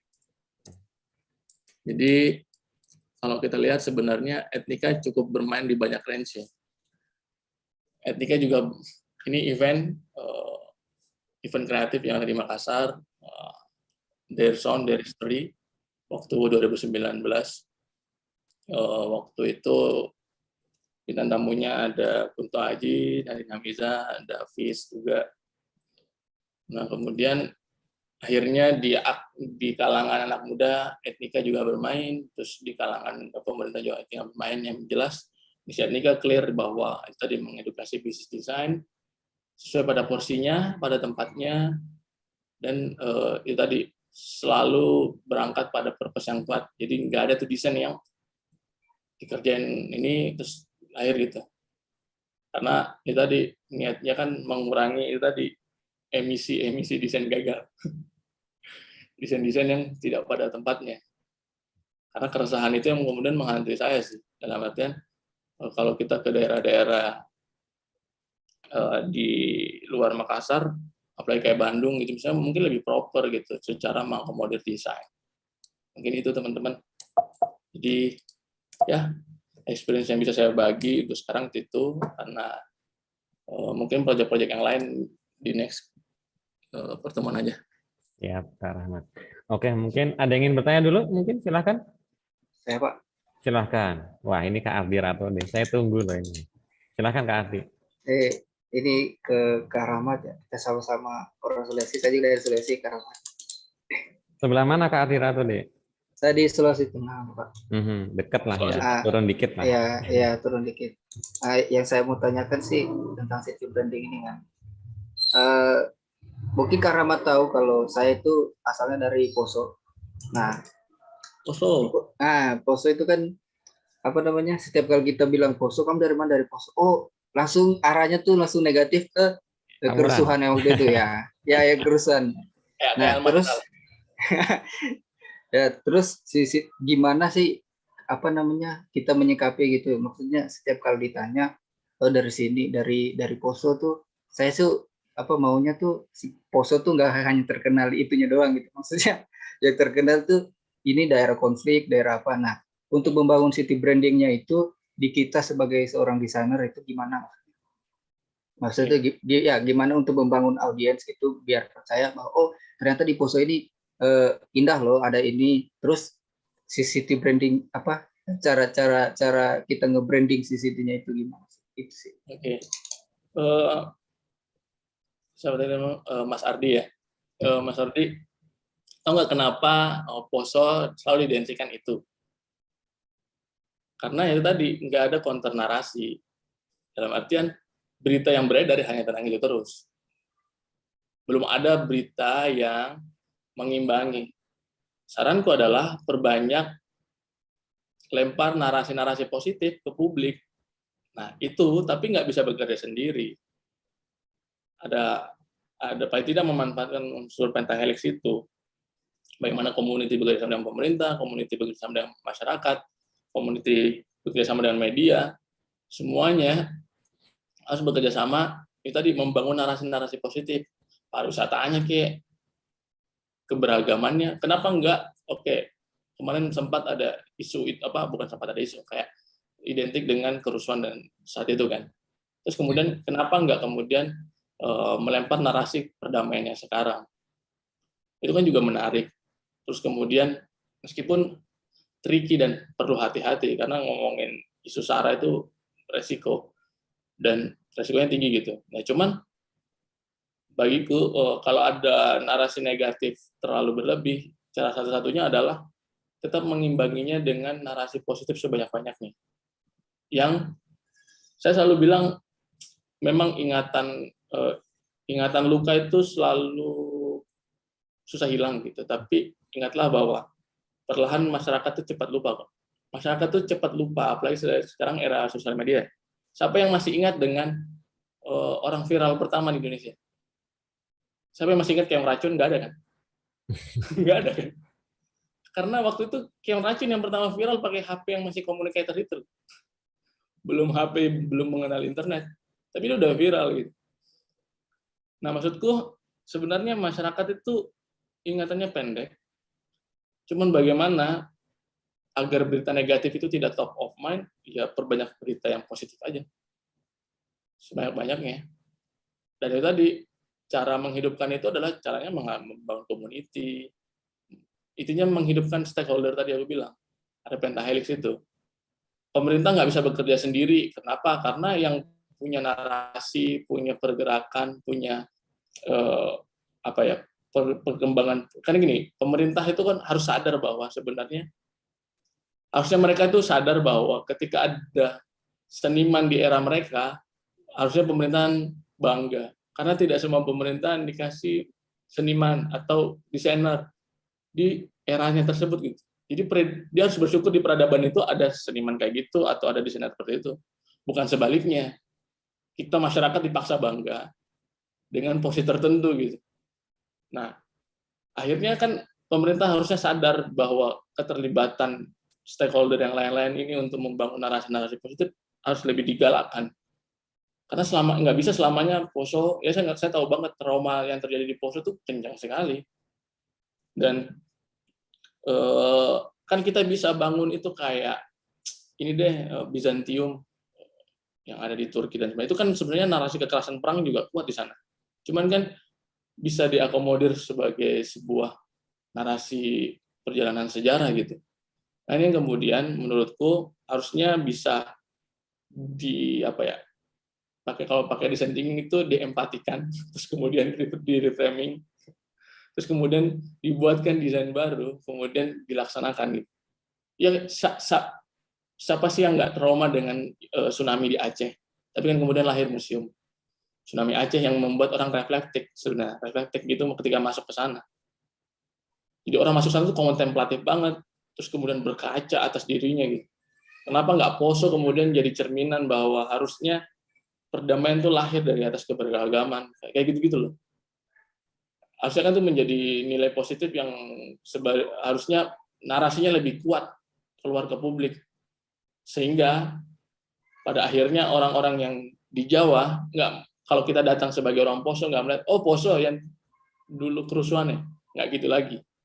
Tapi yang kemudian, oh Poso yang ada museum perdamaian itu ya, kenapa nggak gitu kan? Ya kayak Aceh gitu, oh orang kemudian yang di Jawa melihat pingin ke Aceh itu karena pingin ke museum tsunami itu. Karena itu tadi, pingin ngerasain experience-nya. Jadi ada hal-hal positif yang sebenarnya bisa dianulir sih, yang bisa kita kemudian jadikan narasi positif lebih banyak. Yang jadi masalah adalah kalau kita kemudian jadi sebagai anak muda skeptis terus apatis, waduh itu udahlah kotanya hancur tuh. Kalau ada anak muda yang harusnya menjadi pembawa tongkat estafet selanjutnya jadi apatis. Itu sih yang aku coba belajarin yang kemarin ketika di Bandung, bahwa harusnya anak muda nggak boleh apatis. Itu yang kemudian jadi diskusi kita juga teman-teman kolektif di Makassar, bahwa anak muda boleh kritis tapi nggak boleh apatis gitu. Yang setelah terjadi udah kritis, apatis. Wah, anarkis lagi, udah itu campur tuh, udah. Ini yang kemudian nggak boleh tuh di daerah kalian tuh. Saranku kalau untuk meningkatkan lokalitasnya, itu sih mungkin itu. Mungkin kalau dari saya sedikit tambahan kali ya, Kak Ardi atau D. Sebenarnya kan brand atau merek sendiri kan dia terkait tentang waktu ya. Maksudnya waktu usia. Betul. Dengan arti ketika sebuah brand udah terbentuk lama, anggap aja kayak Nike deh. Itu kan udah berapa tahun tuh dia menggunakan logo Swoosh, ada tulisan Nike-nya. Cuma ketika saat orang melihat perubahan logo Nike yang menghilangkan tulisan Nike kan orang tetap bisa mengidentifikasi gitu loh. Cuma ketika si Poso ini dia adalah sebuah kenangan yang udah cukup lama ya, kayak tadi Kak Rahmat Zulfikar bilang juga, ya kita harus membangun sebuah brand image baru bahwa Poso itu sebenarnya memiliki beragam banget potensi yang cukup unik, menarik, dan itu bisa menjadi sisi positif sebenarnya. Yang emang perlu diangkat kembali, bahwa kita udah nggak kayak gitu kok, tapi kita punya ini loh, punya hal baru yang seperti ini loh. Nah itu sebenarnya yang emang perlu dilakukan oleh teman-teman yang emang dari Poso itu, termasuk mungkin Kak Ardi ya, mungkin bisa ketika tugas kuliah mengangkat konten tentang, oh ternyata Poso seperti ini, Poso seperti ini, seperti itu, dan lain-lain. Jadi ketika teman-teman Kak Ardi sendiri mengetahui itu kan berarti secara tidak langsung akan membentuk brand image baru bahwa, oh ternyata Poso tuh udah nggak kayak gitu lagi, tapi udah ada yang seperti ini loh. Ya, dan itu pun emang sebenarnya butuh waktu ya. Cuma untuk yang kayak Kak Rahmat Zulfikar ini, yang aku lihat adalah sebuah momen dengan arti momennya pas banget sih. Internet udah kenceng, terus kemudian akses teknologi juga udah luar biasa, banyak digunakan saat perubahan city branding oleh Sulawesi Selatan didukung dengan tampilan visual yang sangat menarik dan bagus, itu jadi lebih merubah banget sih keberadaan Sulawesi Selatan itu. Dan Ya, kemungkinan besar Poso pun bisa seperti itu menurut saya. Cuma banget. ini kayak masih menunggu momen sih. Atau mungkin perlu Kak Ardi Ratode buat ngangkat city brandingnya Kak di kota Poso ini mungkin.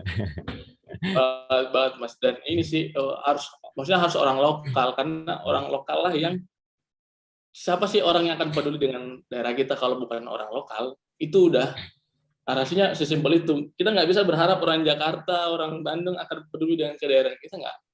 Tunggu kiamat juga. Kalaupun mereka peduli, pasti mereka punya kepentingan. Udah titik gitu. Dan ketika kita peduli atas kedaerahan kita, ya udah fokus di situ. Kemudian itu tadi counter narasi aja, dan sehingga perlahan nanti momentumnya akan muncul sendiri kok. Momentumnya akan muncul sendiri. Cuman yang menjadi masalah adalah kalau ada momentum tapi kita yang nggak siap, itu juga resiko. Ya berapa banyak kemudian misalnya kayak hasil desain sayembara terus kemudian menang tapi nggak siap pemenangnya, akhirnya juga jadi masalah kan. Itu udah banyak contoh gitu. Sehingga menurutku kalau momen yang nggak datang ya create momen, bikin momennya, dan satu-satu, dan nggak usah muluk-muluk capaian awalnya. Capaian awalnya adalah bagaimana membuat orang di sekitar, maksudnya di lokal itu secara regional itu aware gitu atas isunya, atas itu tadi sensitivitas mereka aja dulu difokusin. Jadi nggak usah muluk-muluk ngomongin nasional deh. Tapi bagaimana orang-orang di dalam itu saling itu tadi, saling berbaur secara positif gitu. Pakai narasi-narasi yang kita bangun. Nah, graphic designer punya peluang menyampaikan narasi dan komunikasi secara halus, damai, smooth. Tekniknya ada semua di graphic design. Dan era digital mengakselerasi itu. Kenapa? Karena sekarang berapa detik sekali orang lihat visual gitu. Dan itu lebih mudah dicerna. Itu sih kalau aku jadi haruslah bangga jadi lokalitas Poso ini. Harusnya kita bisa belajar semua dari Poso sih, menurutku. Jadi kalau kacamata eksternal ya. Nah, kalau kacamata internal kan beda lagi, lebih emosional pasti itu Mas. Iya. Sebenarnya sama sih kayak tadi yang Kak Rahmat bilang, mungkin ada sebuah monumen yang emang ada apa ya, mengingat bahwa Poso udah nggak seperti itu. Kayak tadi kan sebelum perkuliahan dimulai, saya sempat ngobrol sebentar sama Kak Rahmat Zulfikar, bahwa saya sebenarnya lahir dan kecil di Maluku ya, di Ambon. Yang mungkin teman-teman pernah dengar juga, Ambon dulu sempat juga tuh kerusuhan. Halmahera. Ambonnya, ya. Oh, Ambonnya ya. Hampir seprovinsi Ambonnya itu. Itu kayak keras banget sih, maksudnya kayak orang Jawa, orang Islam, wah pokoknya harus keluar dari Ambon gitu kan. Nah, cuma ternyata untuk perubahan ini udah mulai warga Ambon Maluku lakukan, dengan arti mereka membuat sebuah monumen bahwa di situ kayak ada apa ya? Ada agama, ada ras, tercatat di situ bahwa kami telah berdamai dan melupakan itu. Kalau saya lupa sih. Monumen persatuan atau apa itu di Ambon Maluku. Jadi emang ada sebuah tempat yang mengingatkan bahwa udah nggak seperti itu lagi mungkin ya. Dan cuma mungkin ya perlu dibangun juga narasi-narasinya, terus kemudian apa ya, brand image baru yang mungkin tentang Poso itu sebuah hal positifnya apa. Gitu. Betul. Mungkin pertanyaan saya terakhir, mungkin kalau dari Kak Rahmat Zulfikar ada materinya atau mungkin mau sekedar sharing tentang design thinking atau brainstorming dalam sebuah perancangan, boleh nggak sih Kak? Boleh. Silakan Kak. Oke. Jadi kalau di Etnika, karena gini kan, semenjak kemudian mengambil magister desain. Sebentar. Boleh saya ini potong sebentar ya Kak? Boleh sedikit jelaskan tentang Etnika Kak? Maksudnya Etnika itu studio apa, di dalamnya ada siapa aja, terus kemudian baru desain thinking itu. Silakan. Jadi semenjak kemudian menyelesaikan magister desain di Bandung, akhirnya paradigma saya terhadap desain itu akhirnya berubah. Kemudian saya akhirnya memapatkan diri bahwa desain tidak semestinya dikotakkan berdasarkan medium gitu. Akhirnya saya mendirikan Etnika itu dengan mindset bahwa Etnika harus multidisiplin. Nah, kerangka aturannya sederhana, bahwa di Etnika itu meyakini ada 3 hal, bahwa ada etika, estetika, dan etnika. Bahwa ketika menjadi desainer ada etika desain yang harus dipenuhi gitu. Terus ketika merancang harus ada estetikanya, dalam artian craftsmanship-nya harus selesai gitu. Yang tadi aku bilang bahwa kita nggak akan boleh mengaku desainer kalau bagus aja belum gitu. Kenapa? Itu untuk memacu craftsmanship kita gitu. Nah, 2 pilar itu kemudian menopang ideologi sendiri yang ada di Etnika, bahwa Etnika itu fokus pada integrasi desain. Dalam artian, dalam sebuah proyek desain, Etnika selalu melihat problem dan kebutuhannya, tidak kemudian selalu berangkat dari kacamata graphic design, tapi menggunakan kacamata yang lebih luas, desain itu sendiri. Oke, ketika proyek masuk, misalnya bola tenungnya masuk, oke, kebutuhannya secara desain adalah dia harusnya menjadi tadi eksibisi, edukasi, dan kemudian lelang gitu kan. Terus bagaimana secara medium, secara perancangan, oke, dibagi kemudian secara brand design, terus kemudian interior design, terus kemudian packaging design dan sebagainya, itu tadi untuk mengakomodir proyeknya. Jadi Etnika itu selalu merancang melihat secara holistik lah, tidak kemudian pada keahlian tertentu saja. Misalnya kayak proyek KKI gitu, Karya Kreatif Indonesia. Ketika proyek ini datang sebagai sebuah katalog UMKM, Etnika kemudian harusnya kan pamerannya offline gitu. Tapi bagaimana rasa offline itu tetap hadir dalam sebuah katalog yang sederhana? Ya harusnya feelingnya tetap dapat. Makanya foto dan atraksi produknya itu bisa lahir gitu. Orang bisa rasain experience produknya melalui hanya katalog digital. Jadi baik melalui foto, video, dan sebagainya, itu orang bisa ngerasain jernih produknya. Nah itu sih yang membuat Etnika sampai hari ini, jadi proyek di Etnika itu cukup beragam ya, dari mulai yang event, swasta, terus korporasi, BUMN, pemerintah, yang semuanya rata-rata memang kebutuhannya desain, tapi macam-macam nih mediumnya. Kayak kemarin Etnika ngerjain finisi syariah, itu lebih besar lagi value-nya, valuasi produknya. Valuasi project-nya dalam artian mulai ngomongin ambience satu orang masuk ke dalam satu tempat itu gimana, flow-nya diatur. Jadi secara desain benar-benar dipikirin lah. Dan itu akhirnya di Etnika didirikan bukan hanya saya gitu, ada orang interior design yang memang lebih ngomongin perspektif 3 dimensi lah. Jadi kan kalau saya graphic design biasanya ngomongin 3 dimensi tapi terbatas gitu. Makanya butuh ada perspektif arsitek dan interior yang kemudian lebih ngomongin yang lebih luas secara material gitu. Sehingga itulah memperkuat Etnika. Terus di satu sisi kalau secara bisnis, Etnika itu secara servis. Jadi kan gini, Etnika tadi misinya adalah secara ideologi Etnika itu mengintegrasikan desain. Jadi ketika klien datang ke Etnika, kita tidak hanya mengerjakan apa yang akan kau suruhkan, tapi kami akan memberikan apa yang sebenarnya belum kau pikirkan kau butuhkan. Cukup ngerti nggak teman-teman? Jadi si klien aja, karena kan tadi edukasi bisnisnya kan belum jalan sih. Klien aja kadang datang ke Etnika, belum tahu mereka seharusnya butuh apa. Cuman karena referensi terbatas mereka itulah, membuat mereka akhirnya bikin ini aja. Anggarannya sekian. Nah, dengan datang ke Etnika akan justru memberikan ide yang sebenarnya di awalnya kau belum tahu kau akan bakal butuhkan. Akhirnya gara-gara dari Etnika, akhirnya oke, ini kau butuhin. Akhirnya dia sadar, oke, dia makanya mengikuti. Terus ketika dia melihat sudah hasilnya, akhirnya kemudian dia repeat order dan sebagainya. Nah, budaya-budaya seperti inilah yang kemudian membuat klien di Etnika cukup loyal gitu. Kayak dengan Bank Indonesia kita udah jalan 2 tahun.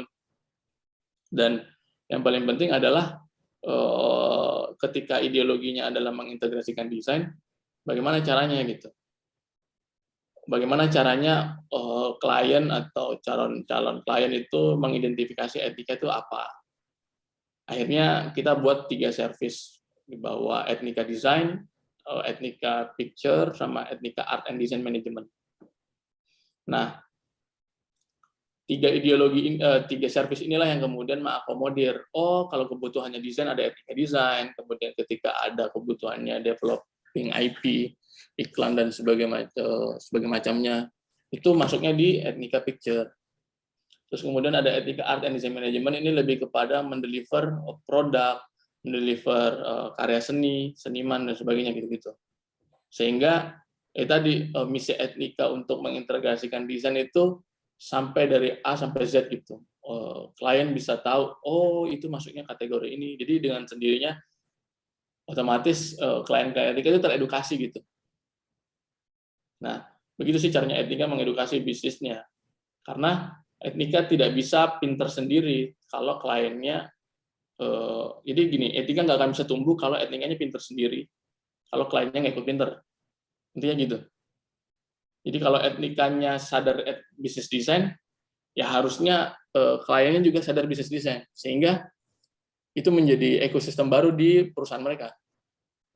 Itu sih, jadi sesederhana itu. Sebenarnya, tapi sebenarnya nggak sederhana, cukup kompleks ketika diaplikasikan.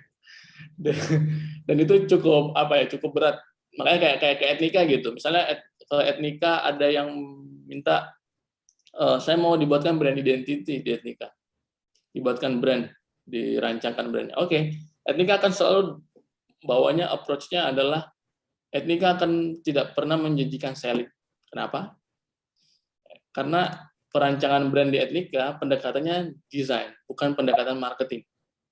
Jadi brand di Etnika, karena di Etnika itu kemudian berpikir, akhirnya menemukan satu temuan sih bahwa dalam journey kita tuh ketika brand di develop pendekatannya marketing, biasanya dorongannya adalah consumerism. Itulah yang kemudian menjadi bencana buat desainer sendiri dan buat ekosistem gitu. Maksudnya buat environment dan sebagainya. Orang dipaksa beli tanpa melihat value gitu. Di satu sisi klien hanya menuntut itu aja, menuntut value itu aja. Akhirnya nggak sustain. Konsumen coba kecewa ya sudah. Tapi Etnika akan menyodorkan bahwa oke, ketika merancang brand di Etnika akan pakai pendekatan desain yang bisa kami garansikan adalah desainmu lebih sustainable, lebih pada porsi yang tepat untuk pengembangan narasi gitu. Jadi caranya kami untuk menyadarkan bahwa harusnya company-mu itu sadar bahwa audiens itu harus di-treat seperti ini. Itu dengan cara itu tadi, membangun narasi-narasi yang lebih baik sehingga kalian customer loyalnya itu tumbuh dari narasi yang baik. Karena gini, sekarang ada habit baru dalam mengkonsumsi produk. Orang sekarang membeli barang itu bukan karena tren aja, tapi ada value apa buat dirinya. Sekarang sih orang begitu. Makanya jangan kaget hal-hal yang sifatnya custom itu tumbuh. Karena di era postmodern seperti sekarang, orang kayak beli barang karena merasa ada fungsi lebih buat dirinya. Nah, itulah ya, narasi-narasi itu bisa kita kembangkan ke arah yang lebih baik sebenarnya. Nah, itulah yang coba Etnika tangkap untuk ya itu tadi, mumpung di Sulawesi Selatan bisnis desain belum masif carut-marutnya, paling tidak saya datang dengan mindset desain yang sekalian baru aja. Cuman itu tadi, tetap tahu porsi dalam artian porsi estetikanya audiens ya. Jadi gini, nggak bisa nih di Makassar tiba-tiba disodorin desain modern yang sangat modern. Susah. Karena masyarakatnya masih masyarakat simbolik gitu. Jadi mesti tahu itu tadi di mana ada tuh narasi yang di mana kita berada, di situ langit dijunjung kan. Nah, dalam artian ada pakem-pakem tertentu di sini yang kemudian masyarakatnya mesti masyarakat simbolik. Jadi otomatis permainan kita sebagai graphic designer itu di mana? Nah, itu sih insight-insight yang sebenarnya ingin aku kasih bagi ke teman. Dan ini journey-nya nggak bisa dengan mudahnya diadopsi ya. Akan menyesuaikan dengan tempat teman-teman. Mungkin cocok di Sulawesi Selatan, tapi belum tentu cocok di tempat kalian. Itu aja. Yang jelas, dalam berproses, nikmati journey-nya aja. Sama-sama serunya kok.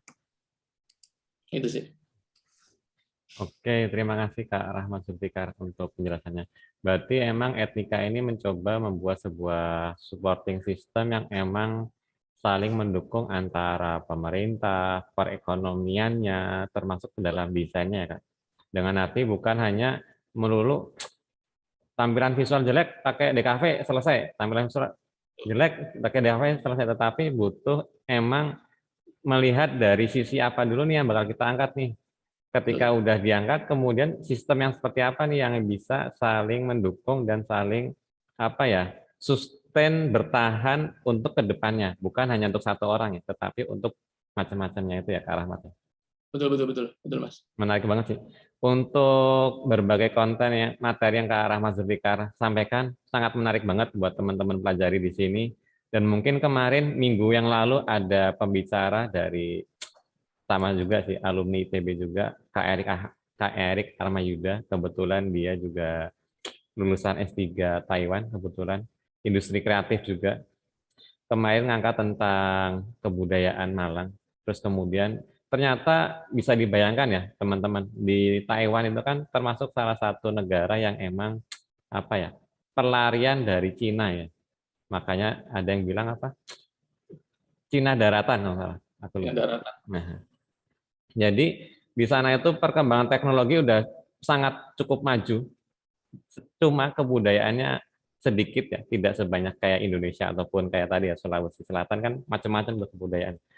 Nah di sana itu kebudayaan sudah mulai berkurang, cinta kebudayaan mulai berkurang karena tergerus dengan industri marketing ya, maksudnya ngapain sih harus bikin tenun, orang tua juga udah bisa buat mesin cetak kain yang udah cepat dalam jumlah banyak. Nah, itu kemarin menjadi penelitian dari Kak Erik Armayuda terkait bagaimana sih sebuah sistem kebudayaan masih tetap bisa berjalan, cuma masih bisa memberikan nilai kepada penikmatnya. Hampir sama kayak Kak Rahmat sih. Mungkin itu bakal jadi diskusi yang menarik ketika mungkin Kak Rahmat bisa ketemu Kak Erik atau mungkin teman-teman nanti ketemu Kak Rahmat ya. Besok sewaktu mau kerja praktek mungkin yang bentar lagi kerja praktek. Di Sulawesi Selatan, di Sulawesi ada studio etnika yang bisa teman-teman ajukan buat tempat kerja praktek. Oke, itu dulu dari mata kuliah hari ini. Saya mohon maaf banget jika mungkin terlalu banyak ya, atau mungkin melebihi waktu. Cuma kalau saya bilang terlalu melebihi waktu, sepertinya juga waktu yang diberikan Kak Rahmat, ilmunya sangat bermanfaat banget buat teman-teman petik, pelajari bahwa sebenarnya desain itu bukannya sekedar tampilan visual, atau mungkin hanya sebatas itu aja, tetapi harus bisa lebih kompleks lagi, lebih butuh penyesuaian lagi, dan lain-lain teman-teman. Itu dulu dari saya buat mata kuliah tadi Komunikasi Visual semester 1 dan Perencanaan Media Periklanan semester 5. Terima kasih banget untuk kehadirannya yang udah on cam dari tadi, Kak Areno, Kak Dimas, Kak Adi Ratode, Kak Farhan, dan Kak Erlangga, dan beberapa yang lain. Terima kasih banget yang udah on cam. Dan terima kasih banget untuk Kak Rahmat Zulfikar untuk kesediaannya memberikan materi dari saya dan dari kami semua. Untuk siang hari ini saya ucapkan terima kasih buat semuanya. Assalamualaikum warahmatullahi wabarakatuh. Selamat siang.